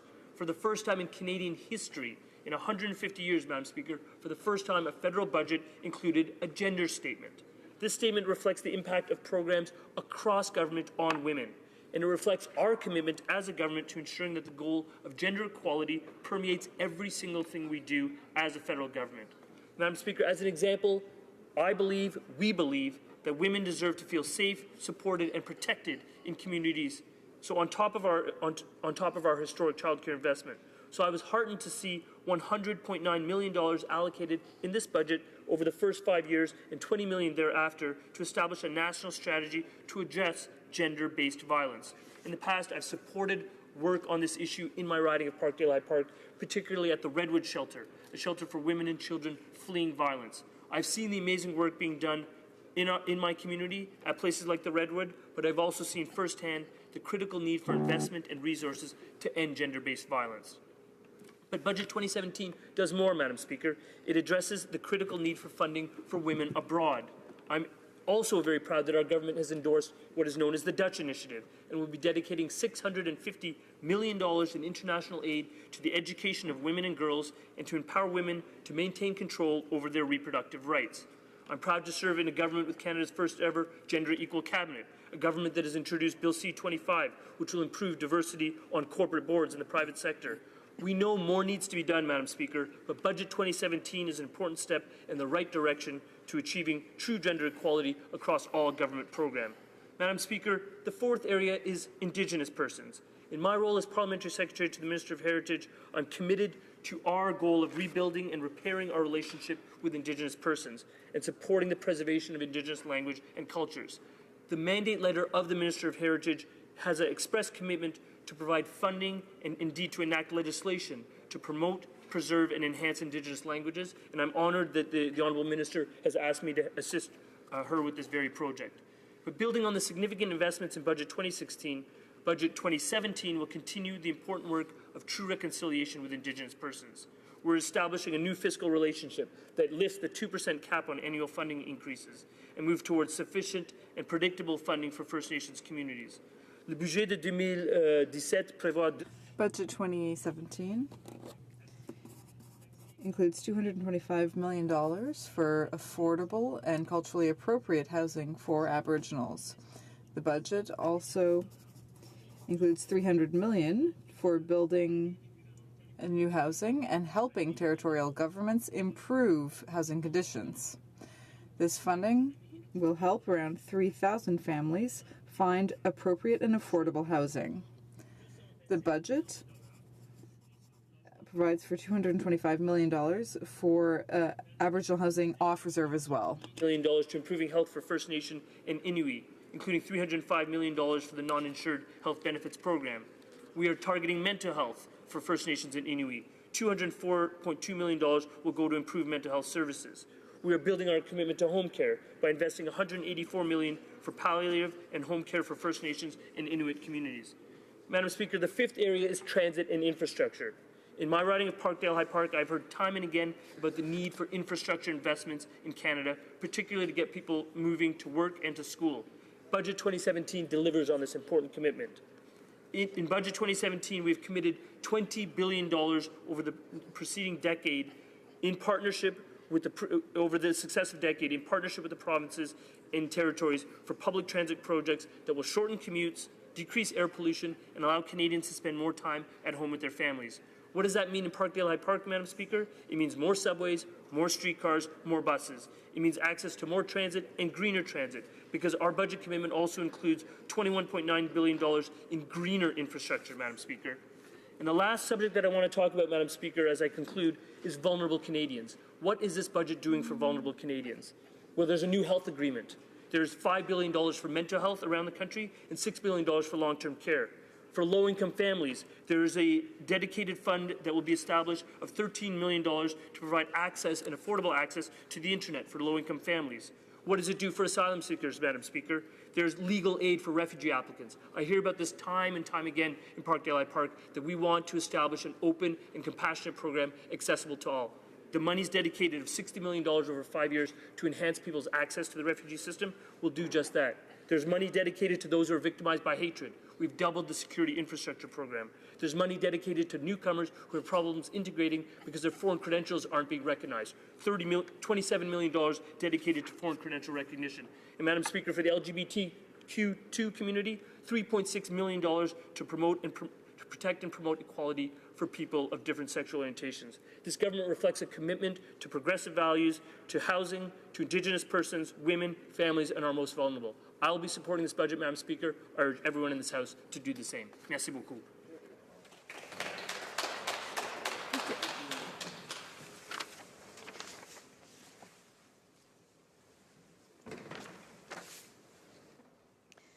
It being 5:30, pursuant to orders made on Tuesday, May 2nd, 2017, and earlier today, the House will now proceed to the taking of the deferred recorded division on the privilege motion as amended in the name of Mr. Nader.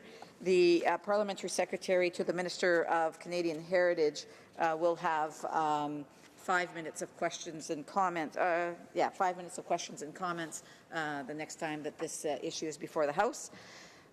Convoquez les députés. Call in the members.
Question is as follows. Mr. Nader, seconded by Mr. Schmale, moves that the question of privilege regarding the free movement of members of Parliament within the parliamentary precinct raised on Wednesday, March 22, 2017, be referred to the Standing Committee on Procedure and House Affairs, and that the committee make this matter a priority over all other business, including its review of the standing orders and procedure of the House and its committees, provided that the committee report back no later than June 19, 2017. All those in favour of the motion as amended will please rise. Monsieur Trudeau. Mr. Hare. Mr. Hare. Ms. Qualtrough. Ms. Qualtrough. Mr. Sajjan. Mr. Sajjan. Mrs. Philpott. Mrs. Philpott. Mr. Goodale. Mr. Goodale. Mr. Champagne. Monsieur Champagne. Ms. Freeland. Ms. Freeland. Mr. Leblanc. Monsieur Leblanc. Ms. Chager. Ms. Chager. Mr. Morneau. Mr. Morneau. Mr. Bryson. Mr. Bryson. Ms. Wilson-Raybould. Ms. Wilson-Raybould. Mr. Macaulay Cardigan. Mr. Macaulay Cardigan. Madame Le Boutillier. Madame Le Boutillier. Madame Bibeau. Madame Bibeau. Mr. Hussain. Mr. Hussain. Ms. McKenna. Ms. McKenna. Mr. Baines. Mr. Baines. Ms. Haidu. Ms. Haidu. Ms. Bennett. Ms. Bennett. Ms. Mahaichuk. Ms. Mahaichuk. Mr. Casey Cumberland Colchester. Mr. Casey Cumberland Colchester. Mr. Easter. Mr. Easter. Ms. Fry. Ms. Fry. Mr. McKay. Mr. McKay. Mr. Nault. Mr. Nault. Mr. Eiking. Mr. Eiking. Monsieur Lauzon, Argenteuil, La Petite Nation. Monsieur Lauzon, Argenteuil, La Petite Nation. Monsieur Rioux. Monsieur Rioux. Mr. Lightbound. Mr. Lightbound. Mr. Holland. Mr. Holland. Mr. Casey Charlottetown. Mr. Casey Charlottetown. Mr. Leslie. Mr. Leslie. Ms. Gould. Ms. Gould. Mr. Carr. Mr. Carr. Ms. Monsef. Ms. Monsef. Monsieur Rodriguez. Monsieur Rodriguez. Monsieur Duclos. Monsieur Duclos. Ms. Kira. Ms. Kira. Monsieur Cormier. Monsieur Cormier. Mr. Wilkinson. Mr. Wilkinson. Mr. Lametti. Mr. Lametti. Mr. Cosner. Mr. Cosner. Ms. Jones. Ms. Jones. Mr. Bagnall. Mr. Bagnall. Monsieur Paradis. Mr. Paradis. Mr. McGuinty. Mr. McGuinty. Mr. Scarpaleggia. Mr. Scarpaleggia. Mr. Sims. Mr. Sims. Ms. Ratanzi. Ms. Ratanzi. Mr. Jesnevsky. Mr. Daliwal. Mr. Mr. Shifke. Mr. Mr. Virani. Ms. Goldsmith-Jones. Goldsmith-Jones. Mr. Fillmore. Mr. Fillmore. Mr. Algabra. Mr. Algabra. Mr. DeCourcy. Mr. DeCourcy. Mr. Beach. Mr. Beach. Ms. Rudd. Ms. Rudd. Mr. Duguid. Mr. Duguid. Mr. Lamoureux. Mr. Lamoureux. Mr. McKinnon-Gatineau. Mr. McKinnon-Gatineau. Mrs. McCrimmon. Mrs. McCrimmon. Ms. Petitpas-Taylor. Ms. Petitpas-Taylor. Mr. Medicino. Mr. Mendocino. Mr. Blair. Mr. Blair. Mr. Poisson. Mr. Poisson. Ms. Hutchings. Ms. Hutchings. Ms. Young. Ms. Young. Mr. Pesky-Solido. Mr. Pesky-Solido. Madame Mendez. Madame Mendez. Monsieur Dubourg. Monsieur Dubourg. Ms. Aleslev. Ms. Aleslev. Mr. Amos. Mr. Amos. Mr. Hernandez-Sangri. Mr. Hernandez-Sangri. Monsieur Arsenault. Monsieur Arsenault. Mr. Area. Mr. Area. Monsieur Ayoub. Mr. Ayoub. Mr. Badaway. Mr. Badaway. Mr. Bayless. Mr. Bayless. Mr. Chan. Mr. Chan. Mr. Biddle. Mr. Biddle. Mr. Bosio. Mr. Basio. Mr. Bettina. Mr. Bettina. Mr. Breton. Mr. Breton. Mr. Chen. Mr. Chen. Ms. Dabroussen. Mr. Bruson. Ms. Dillon. Ms. Dillon. Monsieur Diorio. Monsieur Diorio. Monsieur Drouin. Monsieur Drouin. Ms. Tassi. Ms. Tassi. Ms. Jarowitz. Ms. Zarowitz. Mr. Assassi. Mr. Assassi. Mr. Ellis. Mr. Ellis. Mr. Erskine Smith. Mr. Erskine Smith. Mr. Ailson. Mr. Ailson. Mr. Fergus. Mr. Fergus. Mr. Finnegan. Mr. Finnegan. Mr. Fisher. Mr. Fisher. Mr. Fonseca. Mr. Fonseca. Mr. Fragiscato. Mr. Fragiscato. Mr. Fraser West Nova. Mr. Fraser West Nova. Mr. Fraser Central Nova. Mr. Fraser Central Mr. Nova. Fewer. Mr. Fewer. Mr. Garrettson. Mr. Garrettson. Mr. Greywall. Mr. Greywall. Mr. Hardy. Mr. Hardy. Mr. Graham. Mr. Graham. Mr. Harvey. Mr. Harvey. Mr. Housefather. Mr. Housefather. Mr. Yacono. Mr. Yacono. Mrs. Jordan. Mrs. Jordan. Mr. Johari. Mr. Johari. Ms. Khalid. Ms. Khalid. Madame Lapointe. Madame Lapointe. Monsieur Lefebvre. Monsieur Lefebvre. Monsieur Lemieux. Monsieur Lemieux. Mr. Levitt. Mr. Levitt. Mrs. Lockhart. Mrs. Lockhart. Mr. Long. Mr. Long. Ms. Ludwig. Ms. Ludwig. Mr. Maloney. Mr. Maloney. Monsieur Massé Avignon Lamitis Matan Matapédia. Monsieur Massé Avignon Lamitis Matan Matapédia. Mr. May Cambridge. Mr. May Cambridge. Mr. McDonald. Mr. McDonald. Mr. McKinnon, Coquitlam, Port Coquitlam. Mr. McKinnon, Coquitlam, Port Coquitlam. Mr. McLeod, Northwest Territories. Mr. McLeod, Northwest Territories. Mr. Morrissey. Mr. Morrissey. Madame Nassif. Madame Nassif. Ms. O'Connell. Ms. O'Connell. Mr. Oliver. Mr. Oliver. Mr. O'Regan. Mr. O'Regan. Monsieur Ouellet. Mr. Ouellet. Mr. Oliver. Mr. Peterson. Mr. Peterson. Mr. Robillard. Mr. Robillard. Mr. Rosmack. Mr. Rosmack. Ms. Sahota. Ms. Sahota. Mr. Saini. Mr. Saini. Mr. Sanga. Mr. Sanga. Mr. Sarai. Mr. Sarai. Mrs. Schultz. Mrs. Schultz. Madame Shanahan. Madame Shanahan. Mr. Sidhu, Mission Mastery, Fraser Canyon. Mr. Sidhu, Mission Matsui, Fraser Canyon. Ms. Sidhu, Brampton South. Ms. Sidhu, Brampton Mr. South. Sikan. Mr. Sikan. Mr. Sorbera. Mr. Sorbera. Mr. Tabera. Mr. Tabera. Mr. Tan. Mr. Tan. Mr. Vandal. Mr. Vandal. Ms. Vandenbell. Ms. Vandenbell. Mr. Whalen. Mr. Whalen. Ms. Zahid. Mrs. Zaid. Mr. Rota. Mr. Rota. Madame Fortier. Madame Fortier. Madame Lambropoulos. Madame Lambropoulos. Ms. Ing. Ms. Ing. Ms. Ambrose. Ms. Ambrose. Mr. Nicholson. Mr. Nicholson. Mr. Anderson. Mr. Anderson. Mr. Bazan. Mr. Bazan. Mrs. McLeod, Kamloops Thompson Caribou. Mrs. McLeod, Kamloops Thompson Caribou. Monsieur Deltel. Monsieur Deltel. Ms. Bergen. Monsieur Lebel. Monsieur Lebel. Mr. Kent. Mr. Kent. Mr. Straw. Mr. Straw. Ms. Rampol. Ms. Rampol. Mr. Fast. Mr. Fast. Mr. Poiliev. Mr. Poiliev. Mr. Van Loan. Mr. Van Loan. Mr. Tilson. Mr. Tilson. Mrs. Gallant. Mrs. Gallant. Mr. Warwa. Mr. Warwa. Mr. Doherty. Mr. Doherty. Mr. Clark. Mr. Clark. Mr. Pulis. Mr. Allison. Mr. Allison. Mr. Carey. Mr. Carey. Mr. Reed. Mr. Reed. Mr. Workington. Mr. Workington. Mr. Brown. Mr. Brown. Mrs. Vecchio. Mrs. Vecchio. Mr. Boutaïf. Mr. Boutaïf. Mrs. Wong. Mrs. Wong. Ms. Gladu. Ms. Gladu. Mr. McColeman. Mr. McColeman. Monsieur Reyes. Mr. Reyes. Mr. Broussard. Mr. Broussard. Mr. Lake. Mr. Lake. Monsieur Lozon, Stormont South Glengarry. Monsieur Lozon, Stormont Dundas, South Glengarry. Mr. Albrecht. Mr. Albrecht. Mr. Calkins. Mr. Calkins. Mr. Shipley. Mr. Shipley. Mr. Van Kestrom. Mr. Van Kestrom. Mr. Miller, Bruce Gray Owen Sound. Mr. Miller, Bruce Gray Owen Sound. Mr. McKenzie. Mr. McKenzie. Mr. Sweet. Mr. Sweet. Madame Boucher. Madame Boucher. Mr. Law. Mr. Law. Monsieur Généreux. Mr. Généreux. Monsieur Gould. Mr. Gould. Mr. Richards. Mr. Richards. Mr. Sopak. Mr. Sopak. And back to Mr. Sorensen. Mr. Sorensen. Mr. Albus. Mr. Albus. Mr. Zimmer. Mr. Zimmer. Mr. Falk. Mr. Falk. Mr. McGuire. Mr. McGuire. Mr. Barlow. Mr. Barlow. Mr. Arnold. Mr. Arnold. Mr. Eglinski. Mr. Eglinski. Mr. Berthold. Mr. Berthold. Mr. Cooper. Mr. Cooper. Mr. Diot. Mr. Diot. Mr. Jennis. Mr. Jennis. Mr. Generou. Mr. Generou. Ms. Harder. Ms. Harder. Mr. Kelly. Mr. Kelly. Mr. Kitchen. Mr. Mr. Kitchen. Kimmich. Mr. Kimmich. Mr. Macaulay Edmonton West. Mr. Macaulay Edmonton West. Mr. Leipert. Mr. Leipert. Mr. Nader. Mr. Nader. Mr. Nuttall. Mr. Nuttall. Mr. Stanton. Mr. Stanton. Monsieur Blaney Bellechasse Les Chemins Lévis. Monsieur Blaney Bellechasse Les Chemins Lévis. Mr. Soroya. Mr. Soroya. Mr. Schmale. Mr. Schmale. Mr. Mr. Shields. Mrs. Stubbs. Mrs. Stubbs. Mr. Vierson. Mr. Vierson. Mr. Waugh. Mr. Waugh. Mr. Weber. Mr. Weber. Mr. Mott. Mr. Mott. Mr. Benson. Mr. Benson. Mrs. Kuzi. Mrs. Kuzi. Monsieur Bernier. Mr. Bernier. Mr. Trost. Mr. Trost. Monsieur Mulcair. Monsieur Mulcair.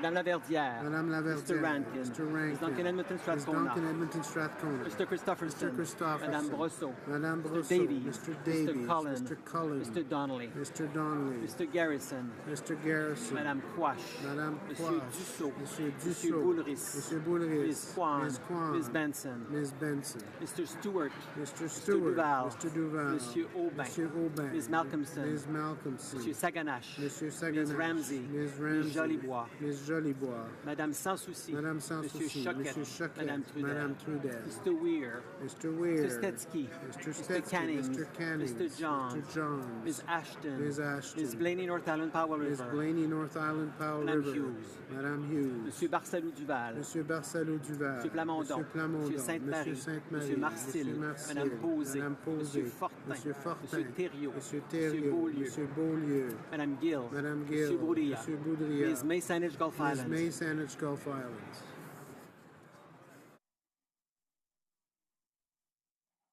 Motion will please rise.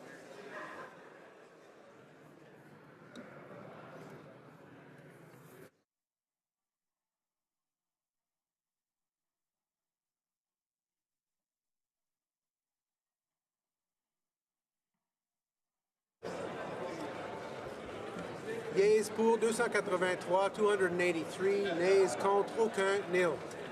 Je déclare la motion telle que modifiée. I declare the motion is amended, carried. Pursuant to order made on Monday, April 3rd, 2017, the House will now proceed to the taking of the deferred recorded division on the motion to concur in the 8th report of the Standing Committee on Public Safety and National Security concerning the recommendation not to proceed further with Bill C-226. The question is as follows: that the 8th report of the Standing Committee on Public Safety and National Security recommendation not to proceed further with Bill C-226, an act to amend the Criminal Code, offenses in relation to conveyances, and the Criminal Records Act, and to make consequential amendments to other acts, presented on Thursday, March 9, 2017, be concurred in. All those in favor of the motion will please rise. Monsieur Trudeau. Monsieur Trudeau. Mr. Hare. Mr. Hare. Qualtrough. Ms. Qualtrough. Mr. Sajan. Mr. Sajan. Mrs. Philpott. Mrs. Philpott. Mr. Goodale. Mr. Goodale. Mr. Champagne. Mr. Champagne. Ms. Freeland. Ms. Freeland. Monsieur Leblanc. Mr. Leblanc. Ms. Ms. Jaeger. Jaeger. Mr. Morneau. Mr. Morneau. Mr. Bryson. Mr. Bryson. Ms. Wilson Ms. Raybould. Wilson Raybould. Mr. Macaulay Cardigan. Mr. Macaulay Cardigan. Madame Leboutier. Madame Leboutier. Madame Bibeau. Madame Mr. Bibeau. Hussain. Mr. Ms. Hussain. McKenna. Ms. McKenna. Mr. Baines. Mr. Baines. Ms. Haidu. Ms. Haidu. Ms. Bennett. Ms. Bennett. Ms. Mahaichuk. Ms. Mahaichuk. Mr. Casey Cumberland Colchester. Mr. Casey Cumberland Colchester. Mr. Easter. Mr. Easter. Ms. Fry. Ms. Fry. Mr. McKay. Mr. McKay. Mr. Knoll. Mr. Knoll. Mr. Iking. Mr. Iking. Monsieur Lausanne Argentin, la Petite Nation. Monsieur Lausanne Argentin, la Petite Nation. Monsieur Rioux. Monsieur Rioux. Mr. Lightbound. Mr. Lightbound. Mr. Holland. Mr. Holland. Mr. Casey Charlottetown. Mr. Casey Charlotte. Mr. Leslie. Mr. Leslie. Ms. Gould. Ms. Gould. Mr. Carr. Mr. Carr. Ms. Monsef. Ms. Monsef. Monsieur Rodriguez. Monsieur Rodriguez. Monsieur Duclos. Monsieur Duclos. Ms. Kira. Ms. Kira. Monsieur Cormier. Monsieur Cormier. Mr. Wilkinson. Mr. Wilkinson. Mr. Lemetti. Mr. Lemetti. Mr. Cosner. Mr. Cosner. Ms. Jones. Ms. Jones. Mr. Bagnall. Mr. Bagnall. Monsieur Paradis. Mr. Paradis. Mr. McGinty. Mr. McGinty. Mr. Scarpellegia. Mr. Scarpellegia. Mr. Sims. Mr. Sims. Ms. Ratanzi. Ms. Ratanzi. Mr. Jesnevsky. Mr. Jesnevsky. Mr. Dhaliwal. Mr. Dhaliwal. Mr. Shifky. Mr. Shifky. Mr. Virani. Mr. Ms. Virani. Goldsmith-Jones. Ms. Goldsmith-Jones. Mr. Finnegan. Mr. Fillmore. Correction. Mr. Algabra. Mr. Algabra. Mr. DeCourcy. Mr. DeCourcy. Mr. Beach. Mr. Beach. Ms. Rudd. Ms. Rudd. Mr. Duguid. Mr. Duguid. Mr. Lamoureux. Mr. Lamoureux. Mr. McKinnon-Gatineau. Mr. McKinnon-Gatineau. Mrs. McCrimmon. Mrs. McCrimmon. Ms. Petitpas-Taylor. Ms. Petitpas-Taylor. Mr. Mendocino. Mr. Mendocino. Mr. Blair. Mr. Blair. Mr. Poisson. Mr. Poisson. Ms. Hutchings. Ms. Hutchings. Ms. Young. Ms. Young. Mr. Pesky-Solido. Mr. Pesky-Solido. Madame Mendez. Madame Mendez. Monsieur Dubourg. Monsieur Dubourg. Ms. Alaslev. Ms. Alaslev. Mr. Amos. Mr. Amos. Mr. Ananda Sangari. Mr. Nanda Sangari. Monsieur Arsenault. Monsieur Arsenault. Mr. Area. Mr. Area. Mr. Ayoub. Mr. Ayoub. Mr. Badaway. Mr. Badaway. Mr. Bayless. Mr. Bayless. Mr. Chan. Mr. Chan. Mr. Biddle. Mr. Biddle. Mr. Basio. Mr. Basio. Mr. Bertina. Mr. Bertina. Mr. Breton. Mr. Breton. Mr. Chen. Mr. Chen. Ms. Dabroussen. Mr. Bruson. Ms. Dillon. Ms. Dillon. Monsieur Diorio. Monsieur Diorio. Monsieur Drouin. Monsieur Drouin. Ms. Tassi. Ms. Tassi. Ms. Jerowitz. Ms. Zerowitz. Mr. Isassi. Mr. Isassi. Mr. Ellis. Mr. Ellis. Mr. Erskine Mr. Smith. Erskine Mr. Smith. Ailson. Mr. Ailson. Monsieur Fergus. Mr. Fergus. Mr. Finnegan. Mr. Finnegan. Mr. Fisher. Mr. Fisher. Mr. Fonseca. Mr. Fonseca. Mr. Fragiscato. Mr. Fragiscato. Mr. Fraser West Nova. Mr. Fraser West Nova. Mr. Fraser Central Mr. Nova. Fraser Central Mr. Nova. Fewer. Mr. Fewer. Mr. Garrettson. Mr. Garrettson. Mr. Greywall. Mr. Greywall. Mr. Hardy. Mr. Hardy. Mr. Graham. Mr. Graham. Mr. Harvey. Mr. Harvey. Mr. Housefog. Mr. Housefog. Mr. Yacono. Mr. Yacono. Mrs. Jordan. Mrs. Jordan.